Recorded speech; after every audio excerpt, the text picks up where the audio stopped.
of Ghana. Your Excellency, we would like you to come down and then receive this citation from your old man.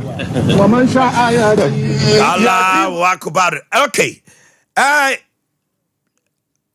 His Excellency the former president and the message Emma fathers. Now, sa word we know mesre no. Sa word na sa responsible fathers no. Yen efi na kromo yen pini bie wo. Yen kan ta akoso asomo special Father's Day to respond. When it comes to Mother's Day, we don't say responsible mothers. There are mothers who are very responsible. But you free mu do your man kwaswa responsible. What do you former president that was missing, and he went, and when he found the single sheep that was missing, they say he rejoiced. He had 99. He left them and went to look for that one. And when he found that one, he rejoiced because he found one missing sheep. And so it holds lessons for us too. We have children. We have family. We must never give up on any of them. There are many times you have family, you have siblings, you have friends, and it's like, oh, wait there, munjan in life, mano. It means that you have all left the person to whatever. He is that missing sheep or she is that missing sheep. You must never ever say, oh, wait there, munjan in life, mano. Baby, we will go and look for that one sheep and find it and bring it back home.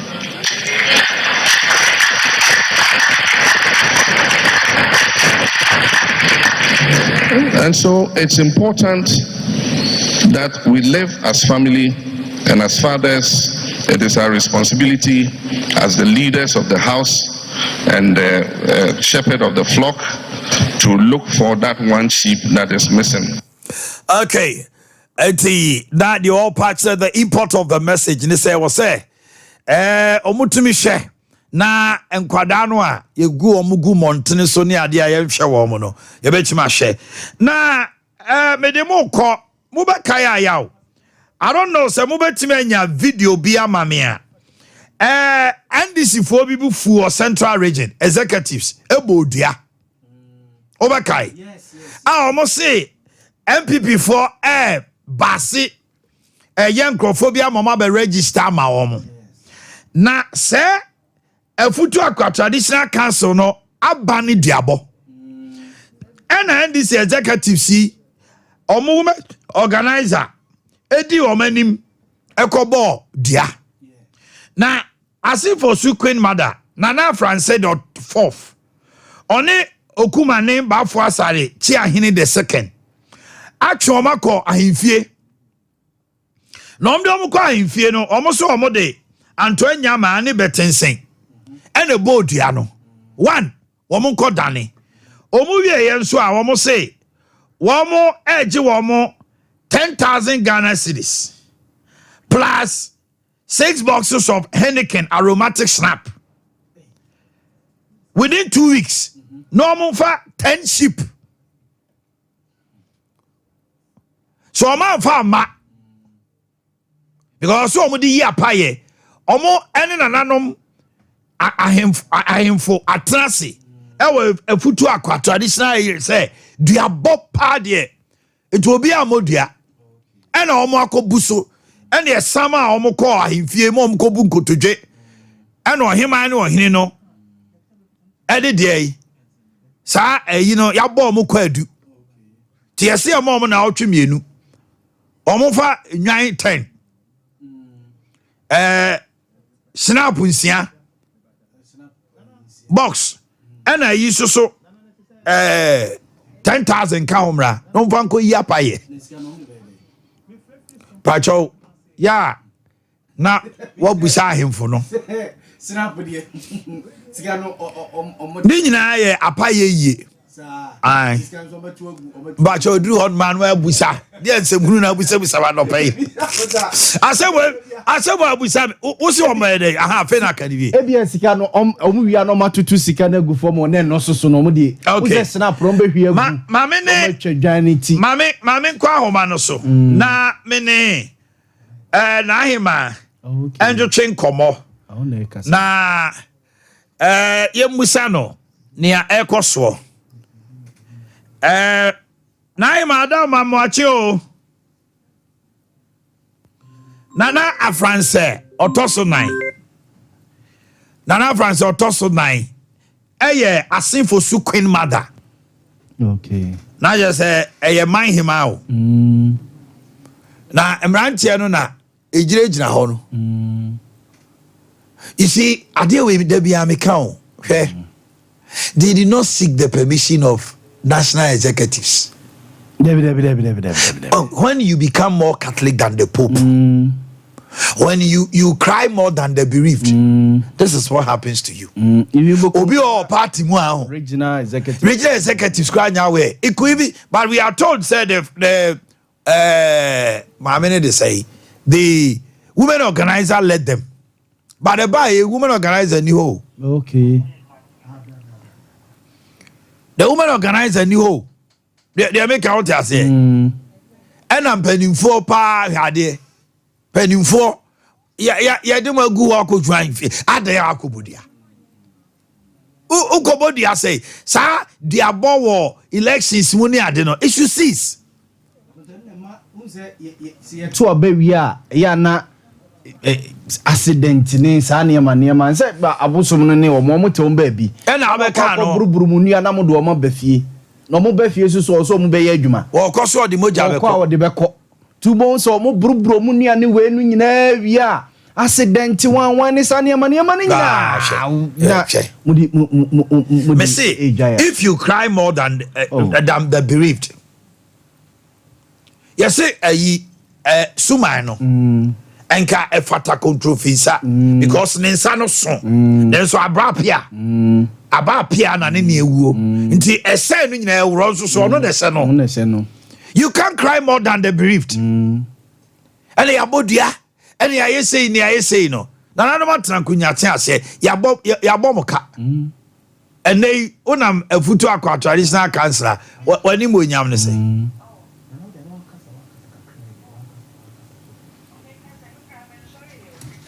oh yeah. When is this thing going to stop?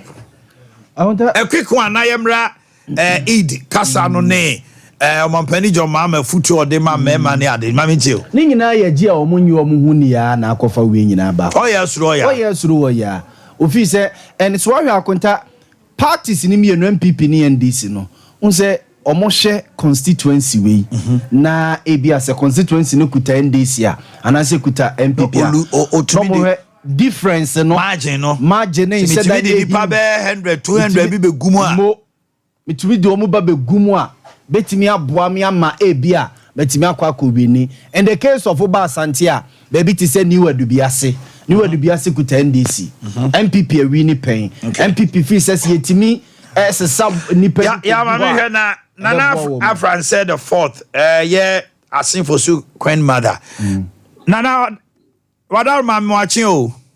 Yeah, Ejo. Now pom to say, Nahima. Na me adon me ho ye. That obadi ase.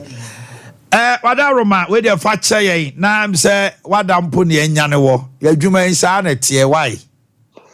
Amati. Me da say.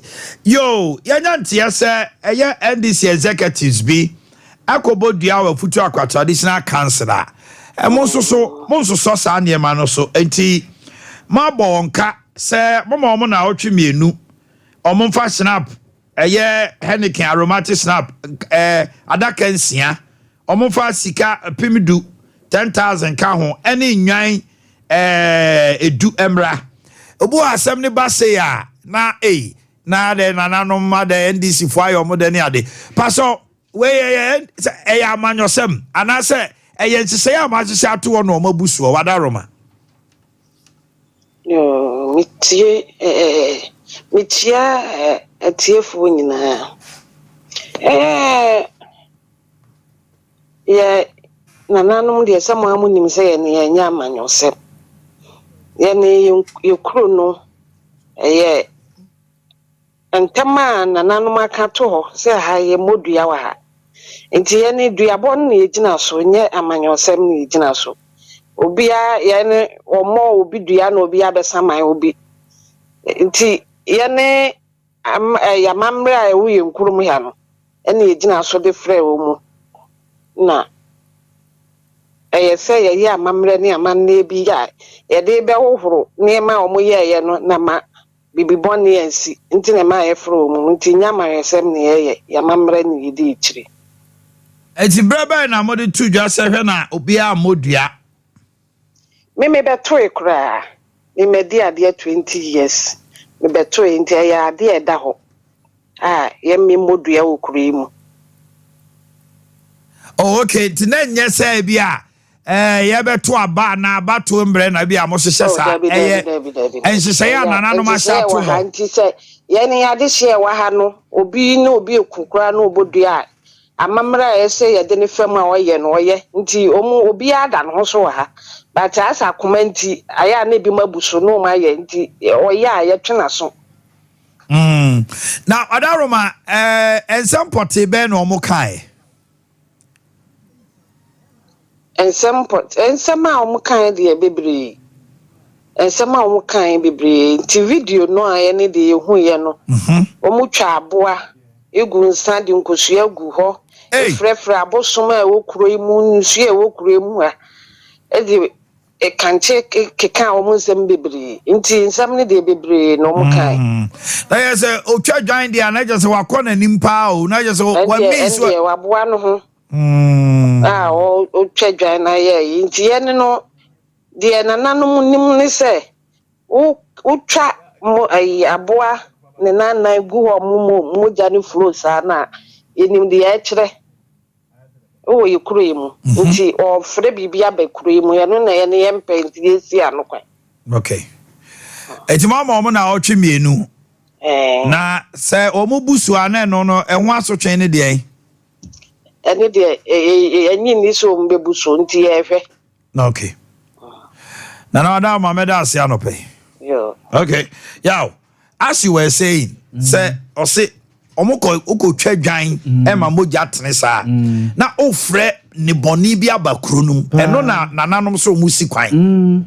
As you said it. Pa good omonia maniama we omoye ye ni abodua ne de snap agu ha yesi ebe wiase no na innocent souls ne ade na e na ehunu amane e ba be hunu hu amane nje yese nanom omo central regional master pesade we senke bi to aso e wo other areas a sa dua bosem ne ho ahwan we ye ya mafo nya snap kakra bi osema bodua ne ho ahwan no senke bi koso a enka ebeboa ema saa niema we ni nyina ye akotase na make say omunye omuhunnie na party we fi say seat we ti say na me de anywhere du bia say example yi ekuta NDC this time na MPP na ekuta omo na NDC aba abeje omu nyina wini peya ne ade a omo he gap no difference no na e bi ebe 1000 ebe 2000 na no fi say o advantage bi o baby no otimi de kakra wo mu a otimi e fe ni pe free kwada so be fe bi free su bi be fe bi free nse so a nse so e dey MPP be wi ni no de o akwa kugum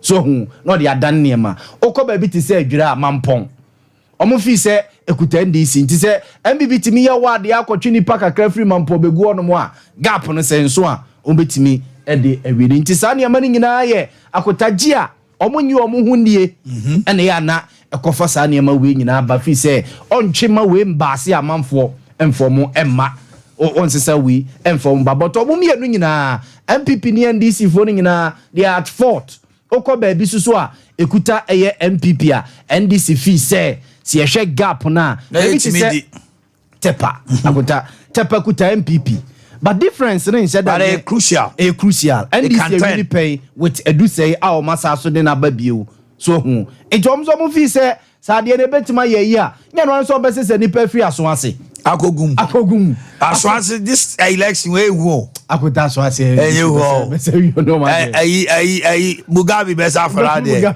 but a young man who so on the quiet or in road to your friend say manaf Akuta, he's doing it, but Mutaka is too easy. The Mutaka. But over two Mutaka pano. Chale uhiasinas. Nakuta aswase ho na so no. Odi e bia adafo free be di ho nkoma. Omo people for na no mo te odom no. Omo awo issues. Bradia. Ene send na send ene afa. We fi say we ya moa we. Ene ma we. Na say sada te dia ene. Wo mo de adom Mutaka. Omo de achado nti wo fa. Aswase a. Na already no nipa no ni to eden. Mo United. Oh. Baku fi se wa Muamina. Me di nkuku. Then they should forget. So many me team yenye say. They should forget. Eno na egu MPP mu aswase wo nti. Okay. Dey so mbetu mu ntaka dia. Okay. Kwa here no. Asante ebo akwaba. Ye ni o man. Bibi aboko. Okay. Bebe say adi we ka ho. Musicians a omoko gina stage and omoko joining enkrofo. Na omoto nyom. And this weekend it became a hot issue say Kimpaluta. We didn't know be yasido one Dr. Mahmoud Baumia. Akotwa mfoni as you were saying. Abeyes a year after say he's under serious attack from allegedly NDC sides. I don't know didn't work frana a young artist of the year now the career ending nominee. People are adding up. Na oko UTV almost show. Na yentien sema ono so ekae. Okay. So omo be rem no omo ne vice president the be rem. And yes I now what na say na say many will be a vibe. So I say so I think say am for amis whatever swat as they say me na ma co joining NPP and all that. So I say but vice president aside the party no oye panyi swat as say what to nsa afre o. Was a bra. Swat as say yeah enti kakana mango. What I say? Because Mami Chow, me who presenter be or say, Eke Paluta, new artist, the family man who and I could join the MPP. I dream by the dark one. I'm crying down the trimana because who presenter no, who present who friend who so maybe or no presenter now or casa on. Your friend or friend me when you show so na man kwa. Unim do beka. No kwa no.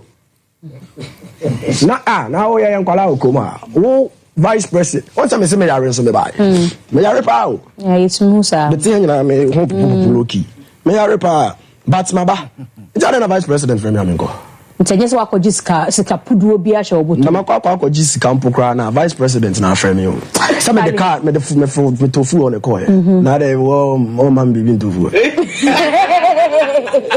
oh like okay. The elections is gearing up. So definitely you will see stars. Ray, a friend or Kumawood or by a friend say. Owari or him Messi see do. Omanhene your mama ni omuhia. Emma ono so kodi nkomo. And was say Omanhene Mahama ne buy any penso a oma omunya aka dem. Send the microphone here, no. Oh, it's true. Omombe kwaku menu so oma ye no. Se kwaku menu ekugina oboase kwanso. Amia kwanta. Se ekwan na sei. Ekwan no Omanhene ye wie no. Oma frɛ no se kon san kokwan no so nkeka. Obo so oma ka wonye da wankoye. Afedi ono akogina o se NDC for ba omo ho to omo.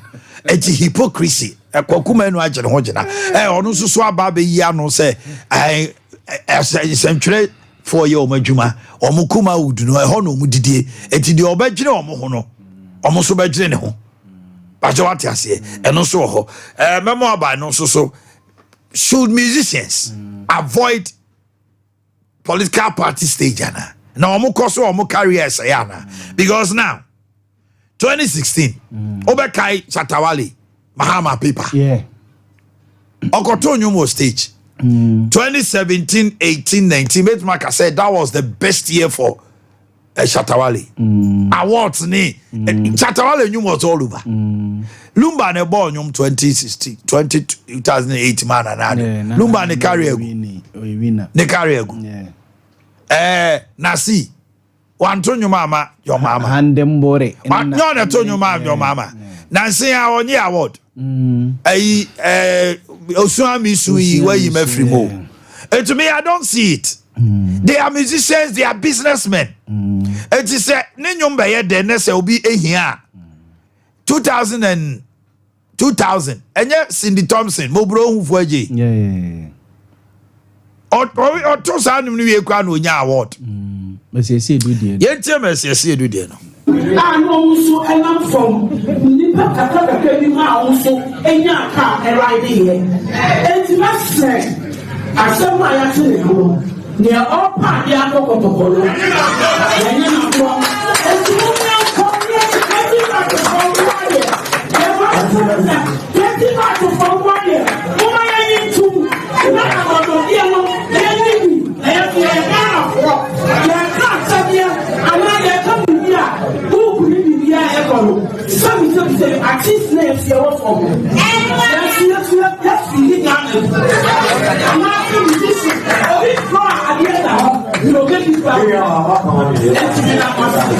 Okay, Asante.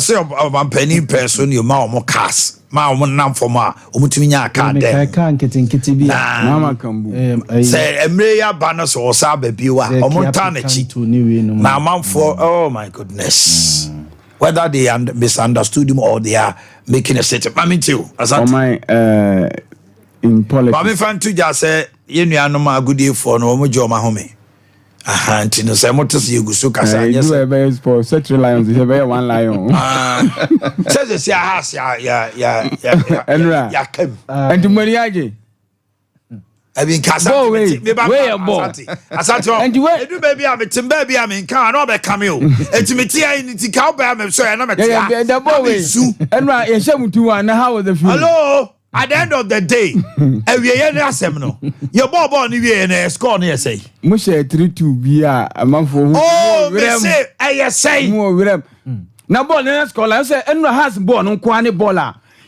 man bet fo amfa matoso yen twa bi hello man bet asema me busa no adentra your ball 90 minutes we score na say na score na dem dada ti amanfo kra how say the man bet o support kotoko we are na okay me busa asem oh na we so me busa asem hello you are on TV me busa are you a kotoko supporter or not kotoko we never need jepa kotoko we ni eti ba sem nyina ni ya je ama enfo ni bi ni je me can say aye o kotoko na je ama je me can say Masa sports ni ball o se bia sports for the masa chasu we komo ya mafo ni busa no so when you ready so be you are me corner space me tia no ma FIFA idi ago bully you bia FIFA ya busa ya bo ama FIFA please agunta you not be fair FIFA I'll bully you bia FIFA and when I come ko relegation dan ka oh, they were waiting for us to go on relegation so they would jubilate. Oh, David. Poor bomo. And I'm going relegation. Juventus can't go relegation. But Juventus no pen or call relegation. The idea Juventus call relegation is say Obrichi certain loss. Yeah, more born or case once. Let me saw my crowd call. They went on a basis of breach of law. And yet Omoma Dembo. And they know who they hear. Mami Musa and some of the judge no. Oh my, the tennis say the German no pay a major Joa heavy out. The tennis say celebrity any politics campaign no. I think say 2000 pa na bebe ye enema pa na ekoso. Obeka yesusu no. You say satem akan drama for no. Rokutumu. Eba Mohammed Okromo. Yes. Omunyina they went to campaign for this. And Ampedu. Ampedu munyina what you say? Go DNDC. What happened in 2000? NDC lose election. Okay. In 2008, 8 years later, Lumba. Me kai pass here so do for Rampon Sakura Coast stage for Rampon that want to go. Because for it was a young artist. Now on per se or didn't but upon Lumba and new collaboration in relations, no, Emma, for it unwilling later join it. And then for back for friends 2024, which is about 2008, no, after all the music, MPP told me. Lucy, the American, I mean, just say. So it's not about the music. It's all about the music. And I mean, neither is it about the star or stage. And I know some important on my hair. Sir, who go to your MPP no. Impression amount for one is say was what you sika. Now a businessman. Entity. Maybe obi any new problem. Until public no say. Who say business now? You show business now. And I could use sika.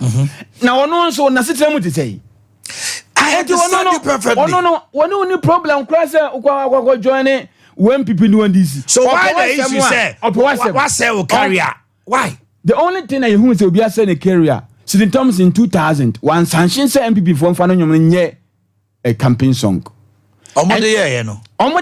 The woman how much? in all with all sincerity, Mamani career. She's the only person that can say, well, who said she was able to come back as she used to be. New Mabubo no Mamma and Famano. So Obi having by Adjuna. Sidney Thompson. He won 2001. When Gospel Awards were winning after 2001. But afterwards, Mamma career and Casano. She's one of the testimonies, like I say. Obi ona me say one kwankwa jisika o. No, I can say the next music he had issues with the producer and the managers.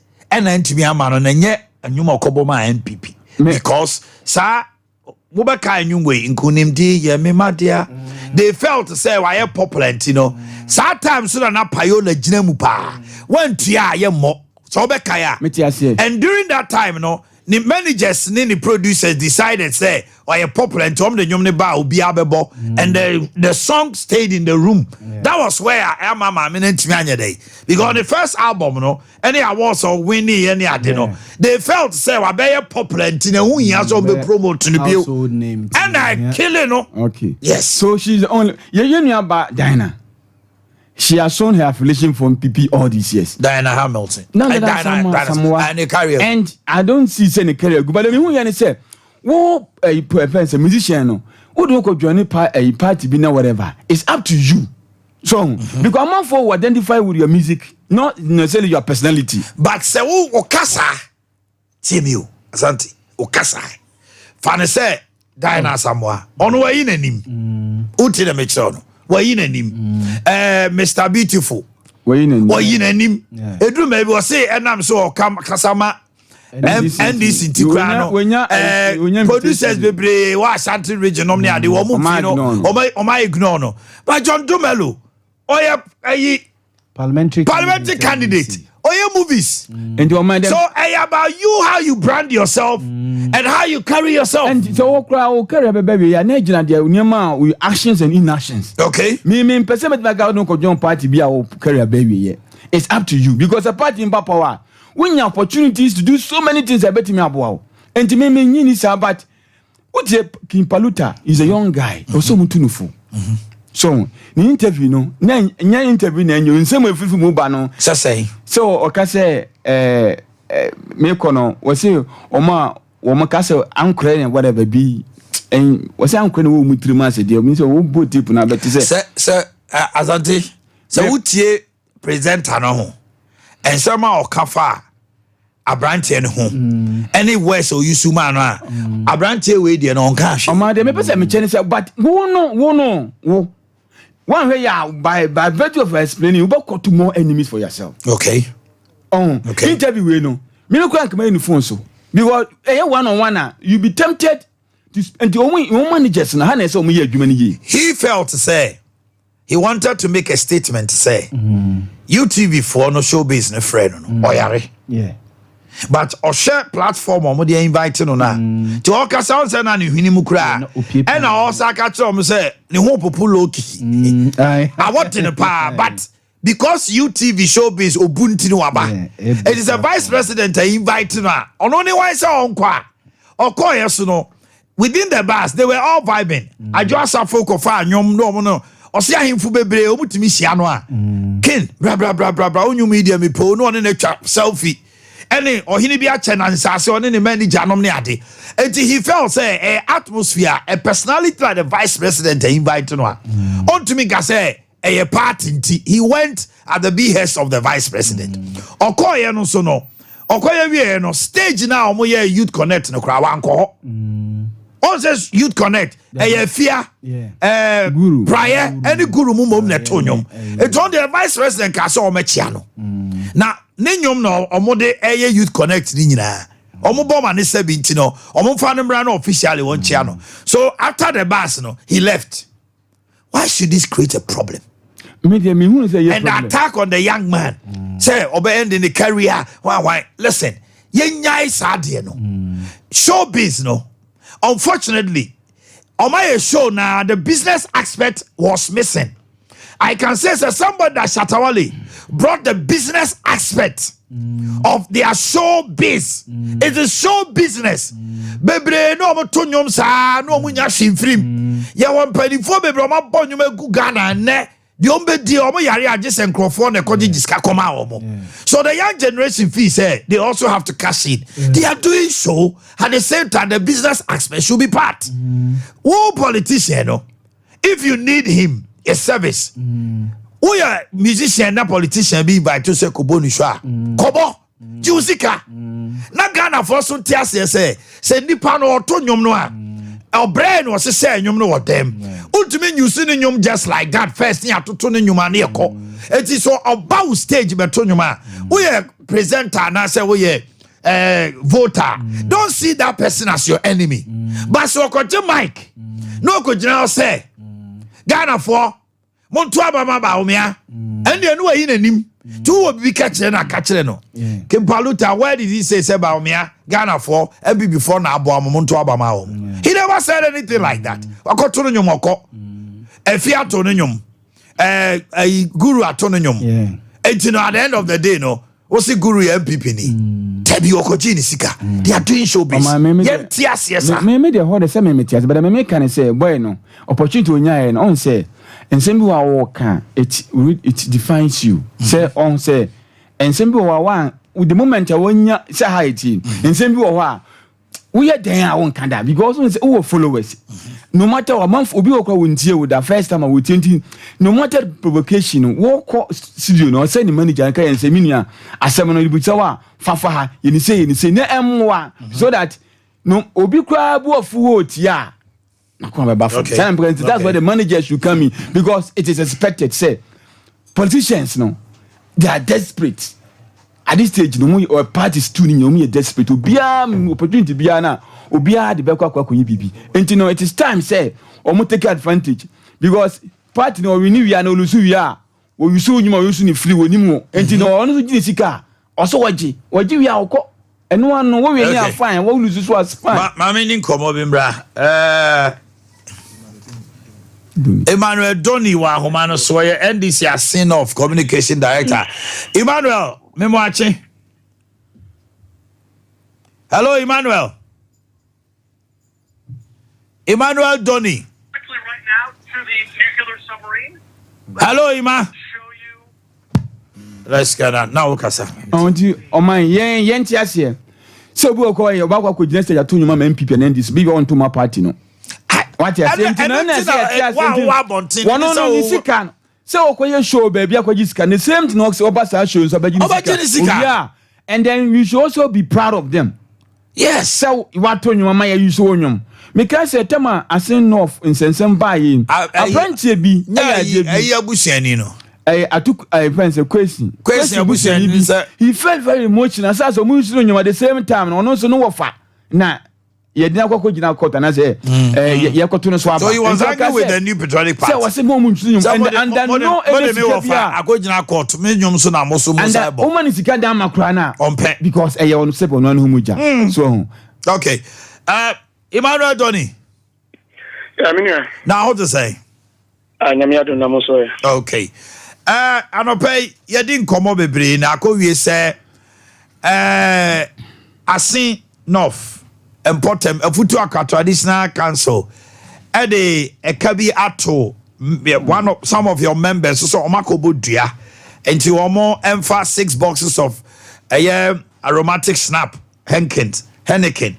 JH Hankins, right? Now I'm on fire in do any 10,000. Emran no more ya pa san say omo bunana no mraso. I say me more can I say? Well they can manufacture and from my with you for you na mema papa for omuti an penina so bia man happy Father's Day. I'm some fast ko ya so in Ghana for you na the true NDC for and for this year, my dear Minia, Otto Ayento, Opia Muchirukuma, Opia Muchin, you might go, you may say, as you were. Or come for your G4, John the Money Mama, any easy. You better on why be paying. Maybe you do in John the Money Mama, ENDC, Sabana, ever to Enyama, Amagana, as a general house be. And Mechanica, when you can't be, and as a pay and I be a Mokawasim, you could see you as a central. Ubua be the first time, Otis asking me, Nina, and say, very easy. It be quite say.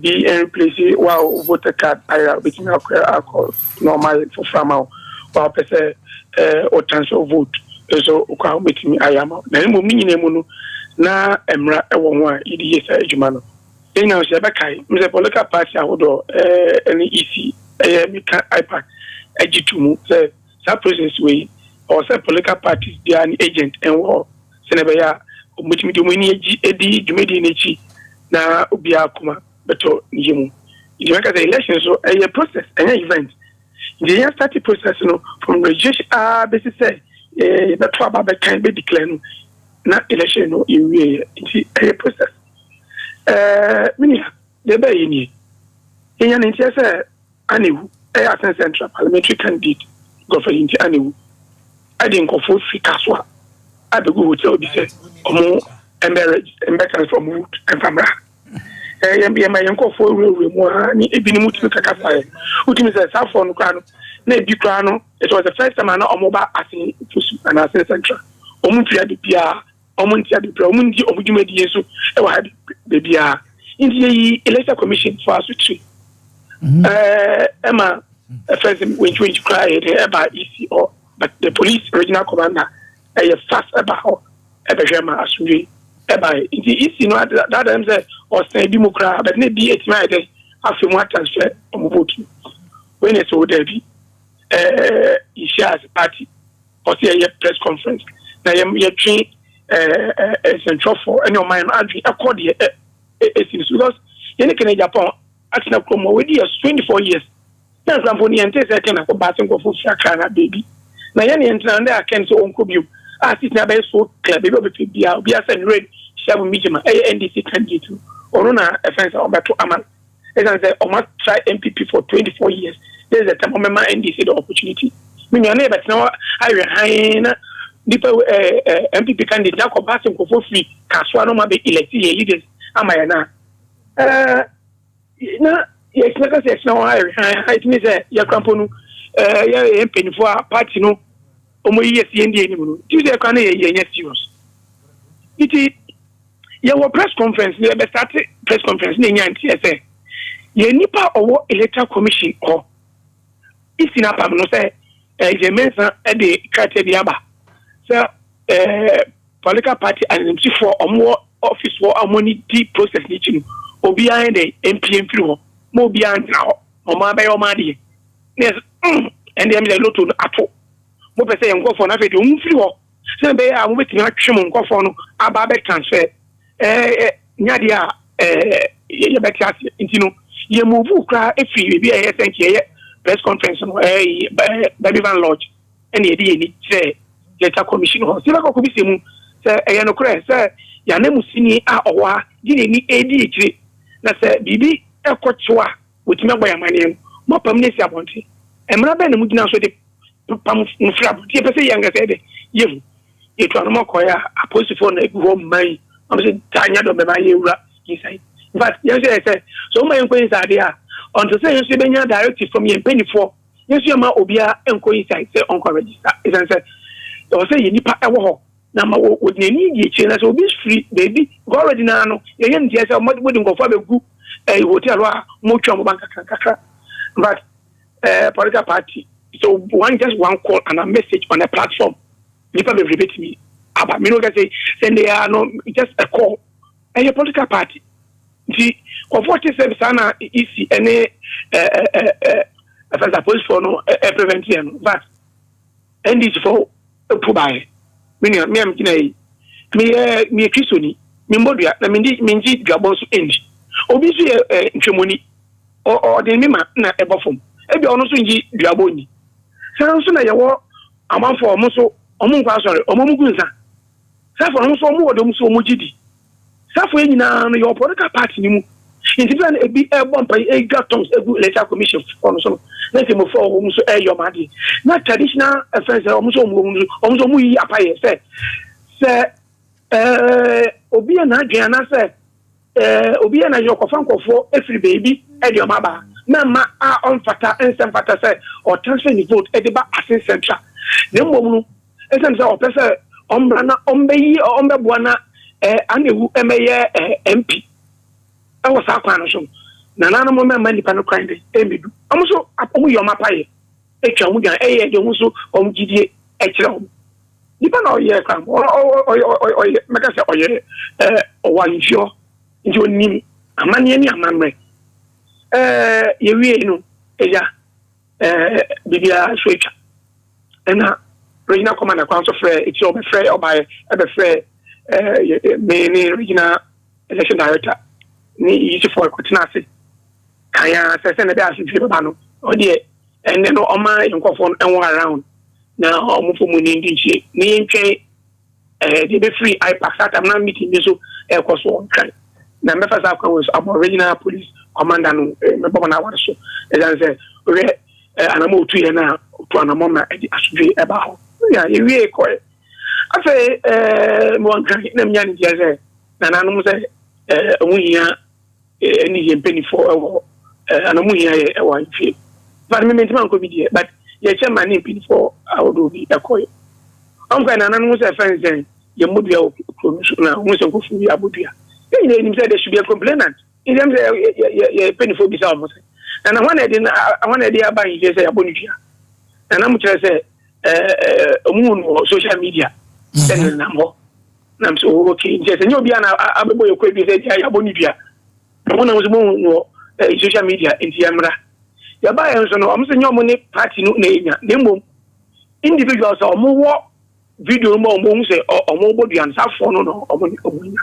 but then say na say dey need e ma nanano mutino because ideally they could have gone straight to look for those people on social media and so if you baby you pay for be ba gen betima ba or person be officer ko chia nanano if you dey need dem o say na be ya that the business here kwa if you ha ya konya issue na say ngwa say bia ankopa if you ko but I think when we can watch them and Richard Fay mo sister station back wa mo host to me 101 Friday but was Thursday and your coy no we share and infuni be they were more politicians than some of us politicians because not any people sponsor a press conference I can and say omon fair if you understand people press conference no eba yen nan mo aso mo tiat na man fair because say NPP for a press conference 13 and animal say omon fair na omo we fi say omo chairman after also general radio so abodua bra ke na Japan ba omiamo omo first presidential primary school abodua ti be say no say na mo social media say enim na ye ne mu na ho nti mutimi video da month banya hwe e kan say yam say ye din na mo ni twetwe form enti na je say bi busawo ansama mo de atoma ni mu yi mo be di so ana in fact we no ka say there party run for ye ni pedi for ayewa o mark na nanu aka am say yo money NDC party no and so me am say me no ka say me na organize the press conference no inti ya ka say ye hu afiri mu na say members no na oni omanya and this oni ye nyina na enya because bibia nka kan papa enye trade na me ni awe wo system krampo ni say na nanu no mo person betie de ye ya de abonu kra e baaye say nkofo e ba se nkofo no a transfer no were not interested in that they are born and what else one or him in fact I got to a time because na makoma e koso area na makeka na say initially me no kasa wo se wan kobi tiere na wo free ho Thursday na make am say we can pray Tuesday okay and I'm saying fast nkofo na omobodua and Thursday na mo koye na we ni kosi ye na me hobi okay the Thursday koye no na sa rule no Ebaye. We already now. Yeah, remember about Kukade. Oh no, catch you say. ruling say na be it turn out to be so. Okay, Emmanuel, me kasa nwa. Almost the emphasis nyan no. Embra me nka say yes me mesun na enya. Kona na almost say nipa mienu no omu video no omu so omu bodua no. Omu na omu ji omu sa enema no. Okay. Ayene as a political party, you yet betray omu because omu ye because omu petrene, omu ye because omu pempuntu, omu ye because omu ntina no be enroll kawan for. All right, Emmanuel Donny, I think you've made your point. Let me say thank you. Okay, Mr. Yaw. I think he's made his point. Say almost some percent basa into no ombe omo nkrofo na name. Na ne also omo ye bia na ensem ne koda no. Cause bedroom me bia na omo flag bearer person oba futu akwa traditional be champion for. Na ankoye say ebere bi omaranti ebu ye nimtia. Ye ka so omo nye bo mamu ye. Na penche bia ni ho. But maminti on Paluta issue no. Na yenko yendane ye homra na ba. Ene Awa Mohammed will be joining us from YE. Okay. And Amujis Madi. Especially to Honorable Muntaka. Okay. So we're looking at the impact of MPP and NDC on the Muslim community in Ghana. Okay. And okay. NDC for MPP for her. Mujis Madi, especially to Muntaka. And Awa Mohammed. So Edi Akotene wo. And the MPP mo aswasi on the scale. Zongo politics. Both MPP and this we're doing Zongo politics a little. We look at the impact. Omanhene Yaw mama I issue statement and pay on Hajj. Or send a person just 11,000. She see how call Hajj and so to 75,000. Okay. Into an office first need so high. Nah, okay. So you look at 2016. Okay. And then 8 years down the lane, should we still expect 11,000? It should be more, but more no. ABI it has increased double or 3 times for. Maybe Omanhene Yaw mama and then this one was saying, "Can was say quite any mukra? 30,000 be, and now 40,000 be, now 75 there." I want to do. I say I want to say I don't know. Omanhene Hajj for and a high. Hajj first, Abetuja, and on no fees any time, they just 11,000, and they do 75. The other just say, "War mobile, who needs car to me go Hajj." The Hajj, so it's not meant for a sika for. Mami tell on Paluta. Akuta came Paluta and come we maybe midi kakra. Okay, say Friday, Honorable Collins Kasobebaha. Honorable Collins Adumako. Yeah, we'll be having him also this morning. Okay. I know the meaning be one-on-one na fe wiana mene awa amount atwaso weekend ye see krubi wo ne constituency wo ye so munya nkane ada weekend omunya nkane for the first time oba onu aba be kanase onu aba be kanase ya chat onam kwaso nche bi oba be Kempaluta nkomo we me di merebi but me di fa a different angle from vice president ne persona ne pedua ene ni sune ase enema bi a wa couch for himself ene kasa say nyame na shira na ashiwo mu no sa ashiwo mu no de fi say vice president enye known for sa ne manema we so vice president pra e ba sane sa ne manema na onya de it is our social life no utumi so no kra de oni bi kra it is Jumtini bi be support no na say bi ebe ye ya pictures kra enye bad ba akota enkomo aye die me de kototo asore dem ho nse eya na ye ntiase se obi ye obi bo musical instrument e wa asore dem a ye ntiase se ida se na dwuma anase nyame dwuma no ye nti ye mfa ne trasa na onko me if you ask me, so bit I saw them, no instrumentalist or board drums, I will see Tianeka. That's it. It's Yakota or your organist, yes, or a lead, or guitar, a guitar, bass guitar, the worship leader, yes, or no, of Peja, sorry, no, the Nekono, or see Tianeka. That's it. I know the NTS, no, the difference between Adum to 4-way, a Juma no more ye, and I say. That's it. No, listen. Ya oti hey. Dia na oti ha. Me Juma. Your talent. Yes. And no na. Dia na bi mu huna. Me nya civil servant. Talent is expensive. That's it. Skill and talent is expensive. Very and you don't treat talent as a government worker. And unti ebi abosomi akati amagie no. Obi kra wo eya ban adwuma. Yeah. Or position kese bi so makatu ados che no. Because that talent and the skill I acquire me wono enye obi a na wo bi. But what the metre no. Me was certain unique ade bia me de ye adwuma e bia ti hey me kasa nipa bebre tie no mani. I have built myself for years. Do you know the number of books I have read? Yes. Do you know the number of training I've gone through? And you know, talent is not. And you say obi to say oye CEO who be a radio station now to two staff. I have presenters as normal people are. You lose them. That's it. Go be better talent now who say onya no de ne be boa na djuma o wa betam na ko. Okay, I didn't footballers here to. That's it. I didn't yento accountant. Accountants ne bankers say even today there are certain insurance people are because of a certain skill ne ade ode na djuma nti. Yetimi turn free glyco de ne ko old mutual. Ye the bankers are CEOs are to. Yes.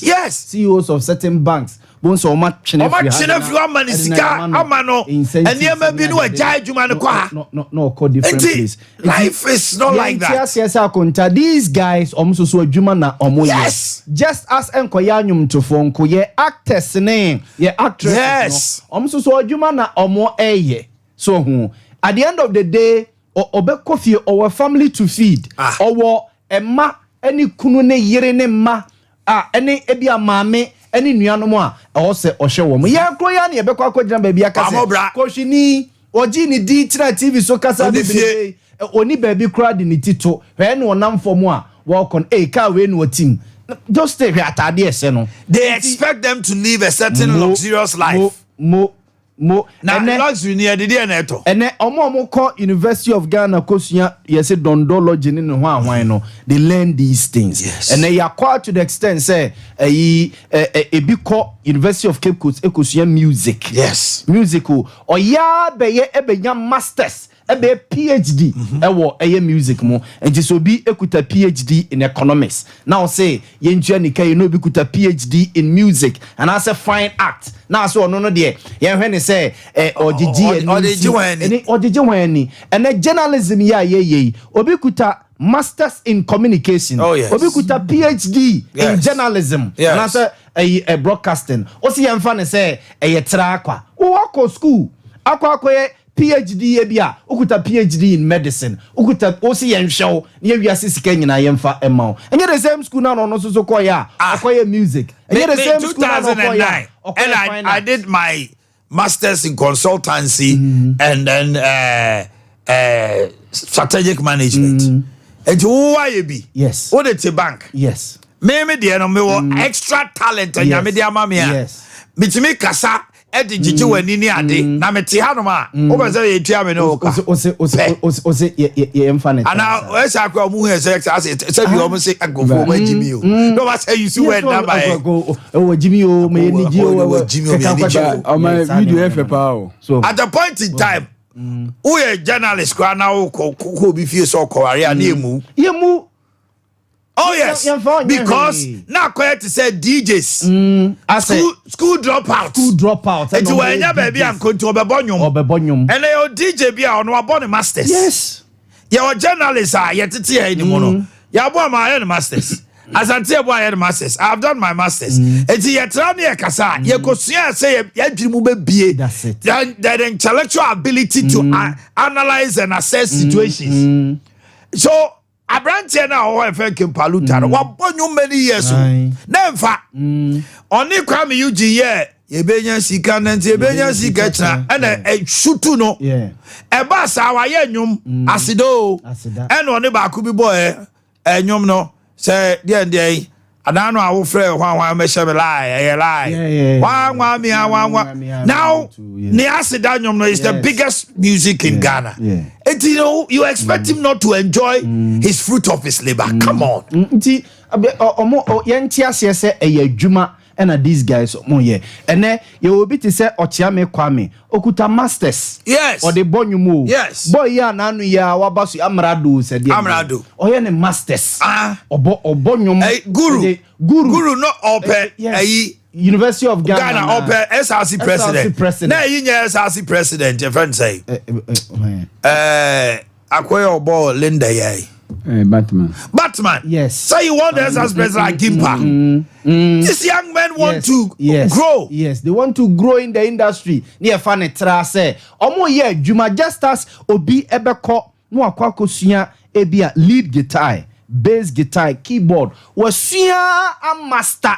Oba asori enije obo ya sofo atuaneka oti asori dem ebo keyboard no oti asori dem ebo bass guitar no oti asori dem ebo lead guitar no mo se oye nyamedwuma na wo sofo no yenju aka sofo I don't know there eba no kra nya agro yes but you have a minister say enti wa anya ni wa nhwe na wa kobo sabo enti obo organ wie ya sofo preacher obo sorry akọ because I so hwe ne ma ebi won mo kra eyanu na wasua ne entai ade nyina even musicians gospel musicians yes. People expect say or invited or no be so on sira no nko na me ba che na yeah liberty conference come and find out when I invite musicians from Accra and Kumasi here Mama Esther Beba Sami Ba Kwame Jedu eba betonyo owi a me say ya bo ma de so no owi a me say me da ma senya me hira mo dabi na flight now they buy no betra krom ha no no ntua ne ka Bible kra kan say mo ka chi obi senya me hira abra wo ni me nipa no Yakubu say kona ho nya hye abra wo ma ne ntoma na di men abra wo ma na aduane enye nya me sompa. These young men are growing. So more brand and see ya. Ye nia ni try ho. Boy we. Oba ye ni nyumba ye ni ade ni ade. Odi ni sika nyina ye mass mo this ni sika nyina season. Eye ni season and akota se ni ye ke eye bro. Ati ye season o. Omu chama no omu twam o. Afi we 2024. Ye nsantwerefo. Election do ye season wom. Ye season wom. Yes. 2025. Ye to abawi a. Politicians say no ya no person ba radio. No who can no bo ni jodo. David. Ba samre we. David. O ka so no abos oh why now way. Mechi me ba studio. Timo kancho. Na efra. Wonu kra na efra. Opese osiao. NDC for extra nice. MPP extra nice. After 2025. O friend why ni omon kan chance my friend back omo we ni omon ku position yes nti akoya to say muma yenti asese mrante na adwuma na omo ye eno na bebre nti shatawala ase do that's it obobo obo untumi akọ o se meji u say at the end of the day shatawale de we bi am penasem I'm telling you shatawale with all ni niam bi asebe wo ye no he he came at a time na showbiz no ankasa no the business aspect of it was missing. Asantenya asem na make it. On e be page there one na me who say okoye show teams meji 80,000. Yeah, who to be 100,000, meji 150,000. Who to be a man friend. And then na nipa no be who cry. My young boys nyina. Eno na sua ya. Yes. Am be fa gospel. Am gospel artist nyina nya. And gospel artist. Diana Hamilton. Yeah. Unim enyum na odi pie no e ka obo ho. Yes. Obi music video over 2 billion. Yes. 2 billion o. And odi atwa music video. Now we invited some more sorry me to nyuma I say. Na we invited no that day no. Obu han mo gina stage on to nyumie no. Sika na nkrofo dia be guni na sekura bro be 20,000. Obi timi enyum no timi che obi desa no ayi 2,000 bundle no abeto agunu so say sika no onsesa wa egu asori ne confessim oye we nyina wi a eno na lumba fa bi na okay ena lumba fa bi on that wall bi no akwa bi be fa say ona ya brochire pounds da bi o hey ya o kuma se no yes na say ya brochire o na ya brochire oh okay oh my but yeah on the lighter side we have video no mo hear original minister oh no we should who had a regional minister. What am I regional minister? When I have white to John. What am I video in part? No person. I know person. What am I hearing? Some Sabia fe no way o de fe bohu ni nsa no ajo asafo he o de mo he roja afa na nyum no ye ndaba ho no wo suru nti kakra kakra roja mi ana nyum no ye ne de e ni ba he o ana wo he ndi o me peja ne za wa sa ebi o mo ma the point no afi roja mi nsa ai anyum no ewo baabi a edu a obia ase ekiki no ye ne oh but asida is a song yes esi ano gospel for cry no oh it's like it talks about nyame nchira odi amai oh the make sure no baby oh secular baby no o ka say why o boni a won fanche ma ya me boni a won fanche nyonya boni da won pwache no be too matter fi na ba twa enu say enye good lyric na dey okay then good lyric won go on see the onye boni da no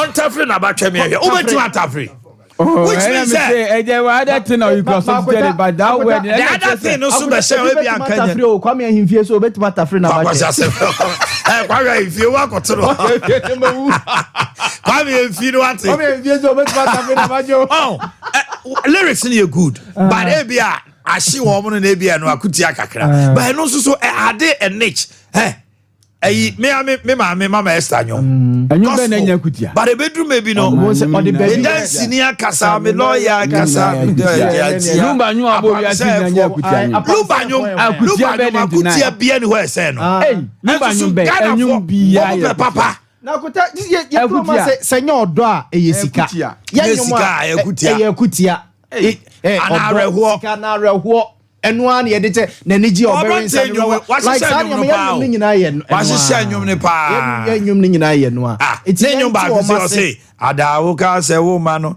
ma trako o se dey baby ayedru wo life no ya trako matie so we come so be jam e lie adawo ka se prophet bombastic prophet fantastic so me she me lie prophet one you see he's sending a message say baby I will do no ya ba fo atena koma ama watra komate enti wo ka say wo jaro na wo kono o yes say osu no e lie na dana ka say wo kono no so wo kodi on ko da nyame ase bombastic fantastic be she me lie anyu we waka doze so si achi ma nya da je tie nyumi pa I believe in God in everything. I believe in talent. Mempe dwamani nkwasi anyom. Eno kra no me honhom krampe. But anyum bi o ha, me I listen to her life. Me bo amachi de nyum. Obra ye boy. Yeah.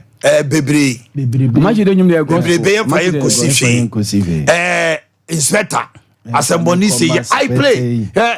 Kofi B nyame fra the currency. Yes. Bantuma kwasi Boakye. I made the song popular. Betuma ka say in Ghana. Any bakuya. Simi Joso. Oh, it speaks. Yeah.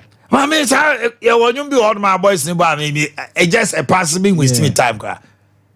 Sabi kwasi akasa ni edwaman nyum ni ade bobo biam tumbi say na we so eye what tell me tell you edwaman nyum bi ni ade e na me to na hwan me you know me mother but your nyum bi secular eno nya no mu na memu sa kofa e tell me di kofa nyum no de agia futu ni ade but nyum a the beat and everything and the way I was saying nyum no ede Ghana fo nyina obi ene won ma we yesofo kra na say nyum we ba onka say e wiase nyomunti no because need obi atem on dey make sure on dey nyina be asida one or dey man no na na nyamie e na ho sa local boys no otimi ko si nyame ase ho oh time no actually was say ho e time na just why yam na bro so it was used to that time no say na nyamie wa ti nyame ti so a say boy no so wa say ho ti ne bofu there be one praise nyame yes we always expect them say omo bad boys. So when they sing a song, Lumba bo mama mansanyina tonyom kamfu tontum re that nyom no that year. Yeah. Popular than any gospel music. All-time gospel songs. All-time gospel songs are top power we are see. E Ghana high Lumba nyum we. Why? Owie ya de chi ha no bebo Yentubia. I said I'd be to none of the Oh, yes, secular, but Ogoja accident, you don't know about Mama what was what the seeds at the Emano. That's a sign of the Antonio, sorry. The Ben out is here, you too, Mama Mazan, I say a gospel. I knew behind a Senamian with you, but we Christians, we don't see it that whom a woman to me for Kunyam if you tiento. But we enjoy it. We are near Seche and Wako Bob Mali, near Bo culture, near Bo Omonyomono, reggae music na ye bono be brinano, so some of the tuntum yame. Oh, yes. Any nature, Yanko Ponkesi, yes, and in Yamacity. But I say, and only Yahuni so no dear. We for you. So, almost former, faso, Edia cat Yame. Ne kesiye ene utie enyumbia chant a psalm. Yes, chant a psalm a day, chant a psalm a day. Yes. I see chant a psalm a day. Yes, enyum e Bible mu no o so ya no pa bia kinkan ba ko. Yes, chant a psalm but also one thing you like say chant a psalm a day, chant a psalm a day. So I see every morning when you wake up, if you live on this earth, chant a psalm. To be a Psalm 1 verse 1. Yes. Your soon in one Psalm 2 verse 1. Chant a psalm a day. Never they were bravo bay. And yame. Omunyama branch and a hontono. You see he's raining. Then you match mama no. Young artists of the year. Did you oh yeah, Juma. You enjoy why stock last. Baby I'll kaya meniji ye pa ye say after Ade we o ye na nke bia kempaluta kwakoje microphone se Ghana for monto mama yi I dey know you na nim so ye campo amaba me ya mahama monto aba it somebody need delay na da you need delay say wa be party ni campaign but say baumia na the interview now say eh na mo te say me kwaje microphone say monto aba ma MPP anata me cancer David e business yes now one we mama can musicians all Ghana are they telling me say if they get this opportunity to be in a bus with the vice president say your mama na paluta your mama so inviting a monko what are you talking about and this is what you inviting no send this born nyum no inviting na oba could minister enti no mama na nya o ya say musician bi akọ na platform so never we yes how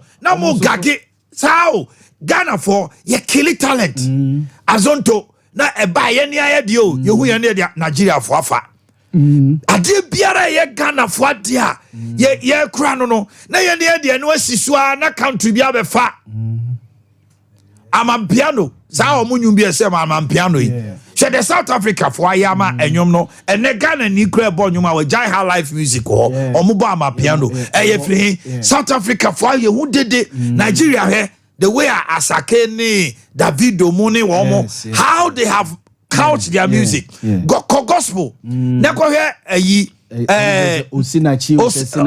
Sinachi na he Nathaniel Bassi na he lady ya obo Nancy Obaba Ghana he oni Diana Hamilton born you mean oh only Diana Hamilton born you mean nasa ye me fe very good oh these young girls look at the way our more epija gospel music to that level. We kill our talents easily. Yeah, the amanyo sem say you need a cool talent. Obi abonyo mama John Mahama Atamils. Oh la that one. Sa papa Reverend Lene Apadi. Hey. Ono so wan pie bie mu wonu. Wakoba nyuma Atamils. Ono so ahead am Atam. Obo wie na yob dem fa. Na man for no ye another lyric. Yes. Another rendition the Atamils. Why should it be a problem? Yeah. Why don't you understand? I see, and you mean, wouldn't say initially people didn't know it was Nasio. Hand them body. I say about for who you can. I see Goyana problem. Are they? The tree Kabra Kobo and your man Nanado. At a point in time, a big one problem. Why should that be so? Mamma, Akwaba na many omuche komo. Our Mohammed Ofia na yenjo chin komo. Ono so nan say o trendy pa. Wo boy Juma bi wo TV3 nya agro crowd our any metro is not doing bad at all. Okay, Minia. anɔpɛ yɛn kasa nso mu hia yɛn nsuo no tutɔ kura na ahia sɛ ɛwɔ sɛ ɔde wani kyerɛ baa maame nti anɔpɛ ɔma nyankopɔn ɛnhyira wo paa na ɔnyɛ mo kɛseɛ mo adwuma paa moyɛ ɛnɛ anɔpɛ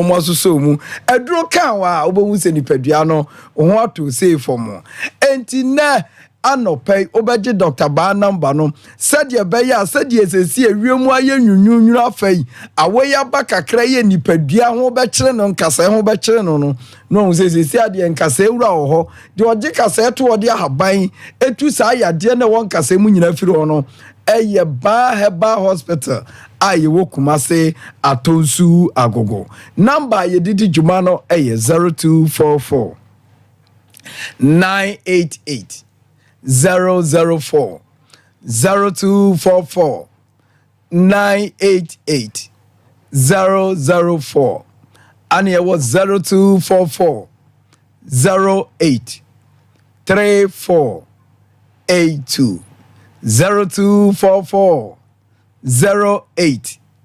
3482 Dr. Ba wo Kumase Atonsu Agogo Abaya Hospital nesi Atonsu Agogo no nachi ana Dr. Ba yenso yewo afa wodu ani kire enkranso a yewo Spinters Road 18 Junction Misro anopai Dr. Ba say oni holiday bia otenaso ye adwuma titu papafo no ene eye moda a Dr. Ba tu asi wo sa ohwem na aduru a wo beto no wa chem sei no de fa chew enti wo papa eyare enkasemu anase de druben rubber bi ato ne bema mu eye prostate cancer eno so wo de ne ba ho a ye behwe no ama ne ho ato no anopai a yatena si na de ye ka kire obi ohwe yetiense ye ka ahaban eka bibidro ne ye ka se obi nya ahaban fa bibidro ensa yade nipa ba kwa asesi ai odimu akotene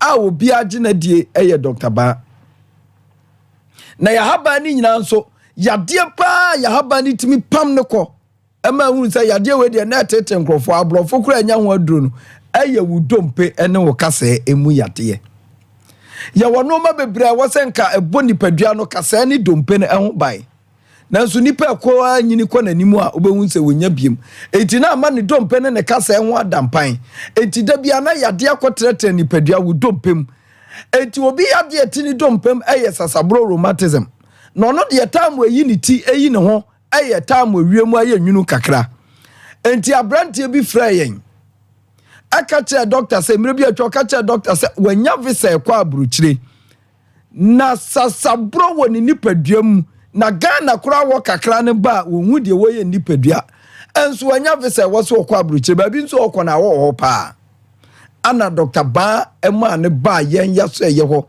ane ye dia haban ya duro ni bi ma krachi enonom ye bosumi mienu no okoduru abrochire ho no ena me ne wo kase ose awo ewo ho kra onti ni pedo onti bibia woni dompem oba adwuma pa eno chese Dr. Ba from sasabro rheumatism no enye fans mesrewo enye ade bi na me nana yabusuam ane ye nyina sasabro enye no ane ye ka ho asem osi obi atimi aye no yahwe na mana kwotena brochira ne sasabro kode a na me ne wo kase wote ya wo de wa no kra de ye kwawa we bi kakra ena eku eno na ama won kasem ye ya mampon awei ana ama wo de udompem ye ya Kumase awei enkra wei ana ama udompem ye ya Dr. Ba say entra ho abra wo no ho ema sasabro rheumatism enyi udompe ena kase emoso enti na no pa ya tu ensa afro bia re sasabro no de etimi banie ena no pa me no kase wo be soli sa wo do na asi fom bia be hu se tutu na ye oya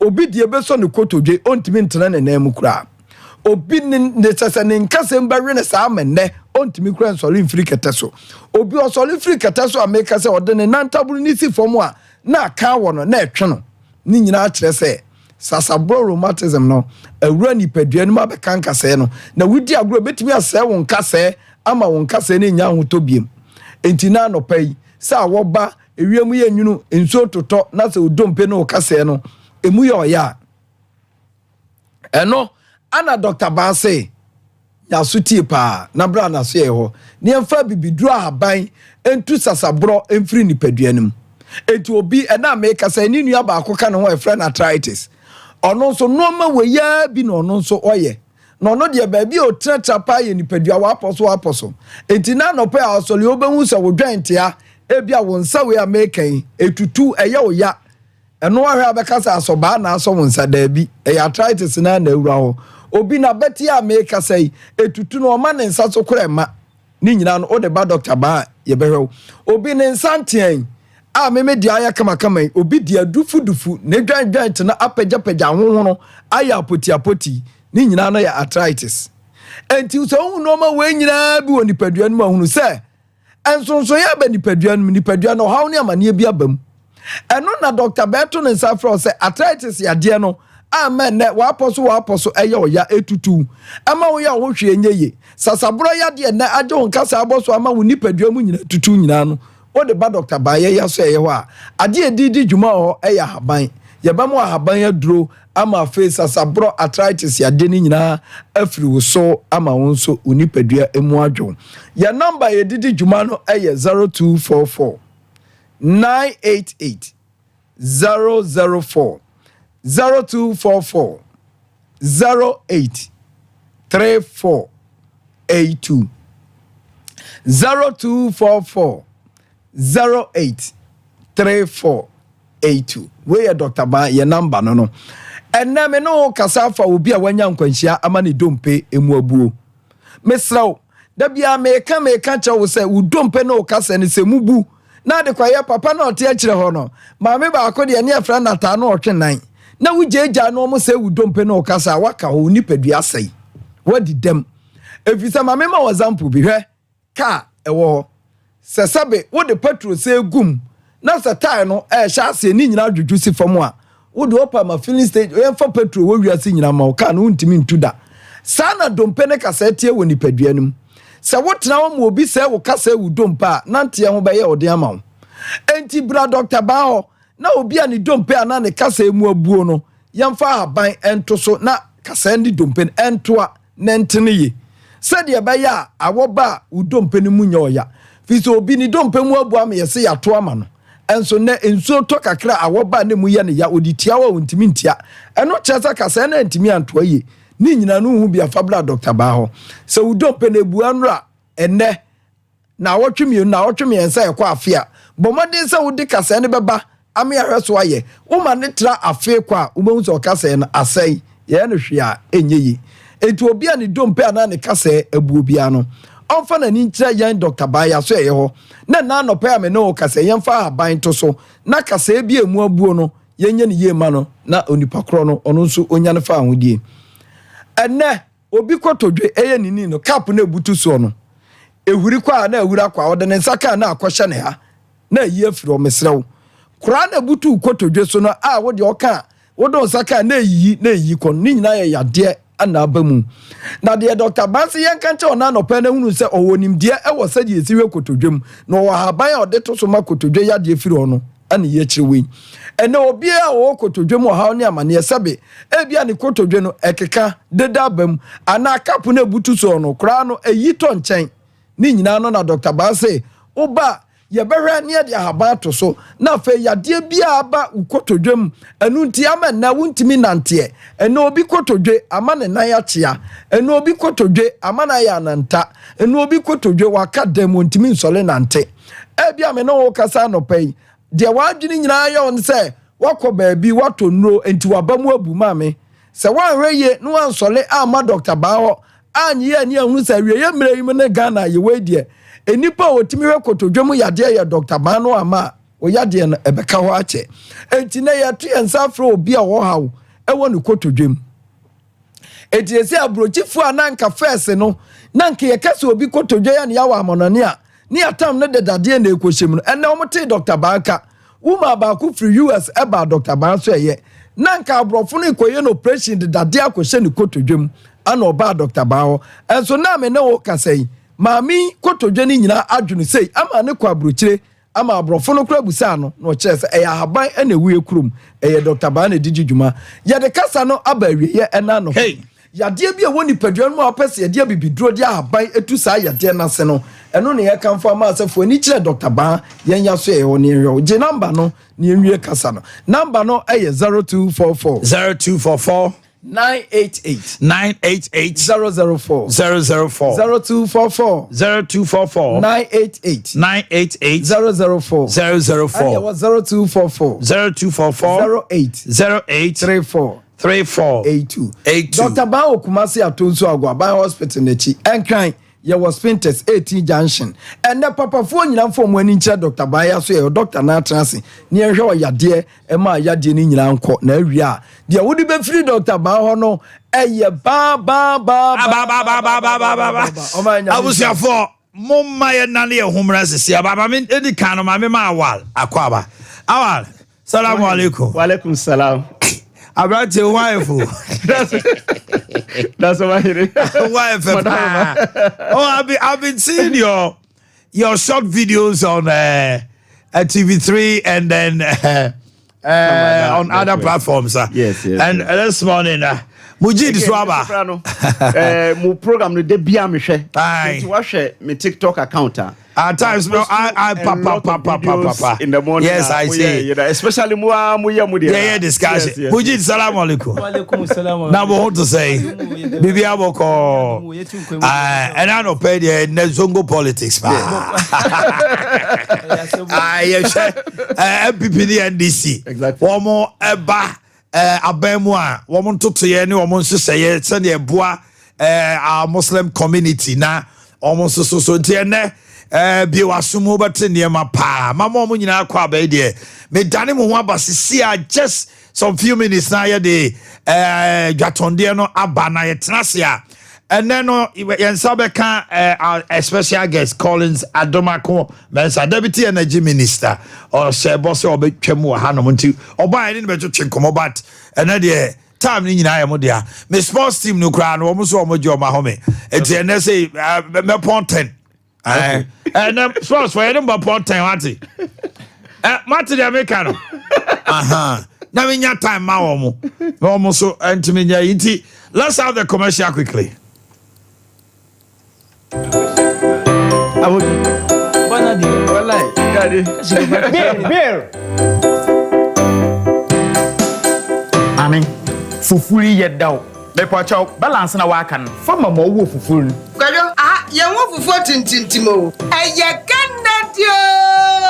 Kennedy. Fufu machine. Any idea, Juma? Machine penny. I was up for a name over a auntie. Me don't call Kennedy digital satellite. I wonder who been up your old about 4 if you want it. Kennedy digital satellites na make a wassabu. I knew. Fufu pounding machine na make no. And mini.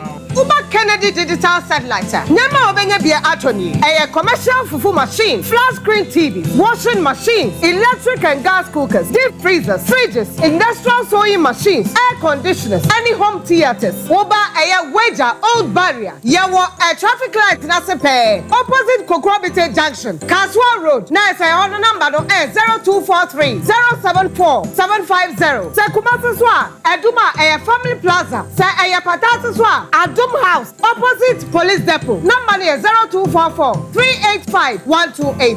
Kennedy Digital Satellite. Electronics, papa. Effie. The ones that now from toothbrush no. Why and toothbrush no. Ninya Ashford. Nah, Ninya Ashford dear. Not so evident to know it. Oh, that the evidence bang. I don't Ninya Ashford toothbrush. Oh, sweetheart. Ashford toothbrushes no. You want different types. She abena de ya moku Ashford Princess. And now bra could you so Ashford Galaxy. What dear na ira no so Ashford Evident. Media so Ashford Executive. And now media no so Ashford Friendly. Ashford toothbrush card to My dear, Ashford toothbrushes are good one dear. Eya papa, eya moto. Ne to me bro dodomi ye dani bia akwashisha ho. Ashford Prince, Ashford Princess, Ashford Friendly, Ashford Evident, Ashford Executive, ne Ashford Galaxy toothbrushes. Eya Fibo Ventures na kofabe daso. Etu phone friend 0241 545 646 and 0200 600 934. Ashford toothbrushes. They will soon need.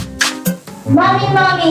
Yes, my daughter. I didn't know top property washing machine. Hey, your papa say. See, I dear, I'm a sin in tenso. Now, some from we in the mean swap. And she will come out. Tell me, I metal property washing machine. Sa, I'm here, say, brat. But, yeah, what the ice cream do you mean in South Bay? Mommy, I didn't know top property free. A chilly and cassa. And to the addition more and say a bottle wine.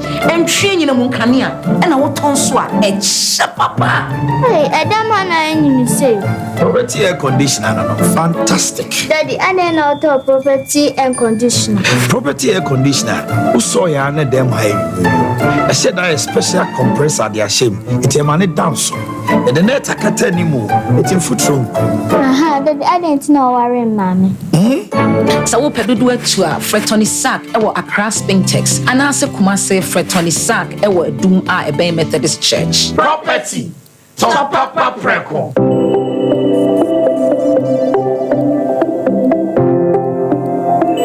Rise and shine with Yas toothpaste and Yas toothbrush. Start today off right by grabbing your Yas toothbrush and squeeze a refreshing dab of Yas toothpaste on it. With its soft bristles, the Yas toothbrush gently cleans your teeth and gums, giving you a comfortable brushing experience. As you brush, feel the powerful formula of Yas toothpaste working its magic, removing every stain in the cavity and leaving your teeth sparkling and fresh. Plus, Yas toothpaste helps make your teeth whiter and protect your gums, keeping them healthy and strong. Choose from our 3 variant toothpaste: Total Care, Herbal, and Wineland. Make Yas toothpaste and Yas toothbrush a part of your morning routine and start your day with a confident smile. Yas toothpaste and toothbrush, caring brand for caring families. Say a kind, so what Nioma a free useless enterprise. Who know who the biara da? If we say, Omonioma your papa, net chanso, and to a beer water generator sets, water pumps, mowers, Cummins, Kama, Lester Peter, Kiloska, and the Nioma who drop every useless enterprise biano. I just say, Onua Kasakas won't pay you, and that's what the check. Useless enterprise at Onioma to say, Perkins, Caterpillar, Honda Gen sets, a fay or plant a cassia and in Kuma, hotels, guest house, schools, restaurants, and now said you make bia. Ebetumi yusu. Wa 500 watts solar generator. Aya soundproof. Na won how ho entofu obia. Na sawoto gensets. Ewo one mon chenya. Wa de brow. Esanso install the mouth free of charge. Ya wontua kapre. And nije samne say. Sa woni kanea ewo fie. Anase mpo adwuma mu a. De wo hia ne se obeto solar panel. Every useless enterprise. Emu asemwa no no. Enti free na kwedie. Ehwa ne ye last stop ho. Shweshwachira kwan awo Adrigano Bridge near 69 American House, a Champo Junction, Bawalashi, Newtown Junction, Ashalibotwe, Social Welfare, Medina, and Afewokwa Downtown Swa, our Ridge Junction. Telephone 0203 00 5498 and 0248 169258.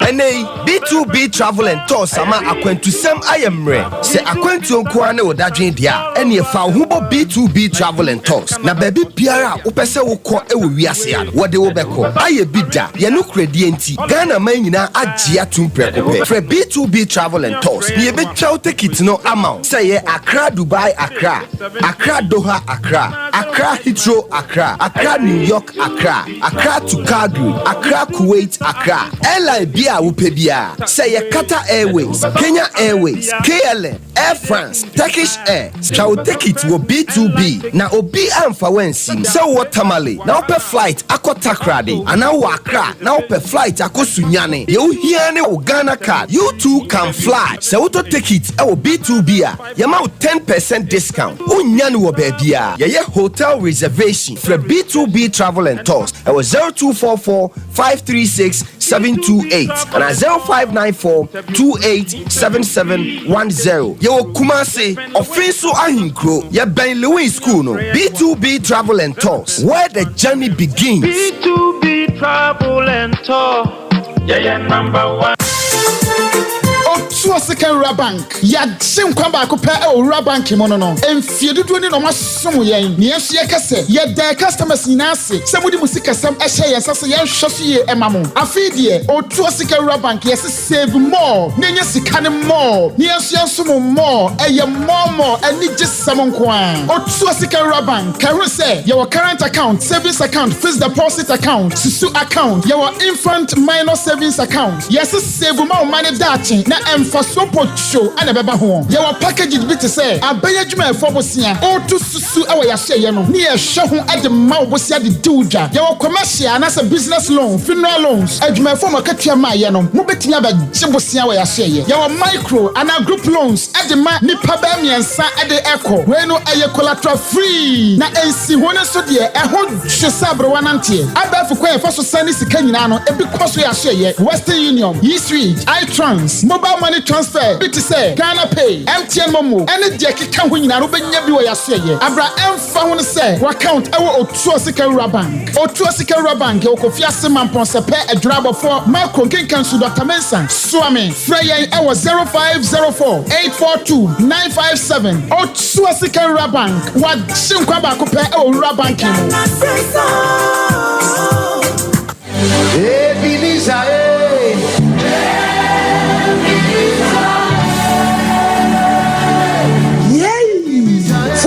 To Liberty Conference. I was here for my money. I want to watch up on me to do back. My name is Abeja for Atnase. You have to change Komo.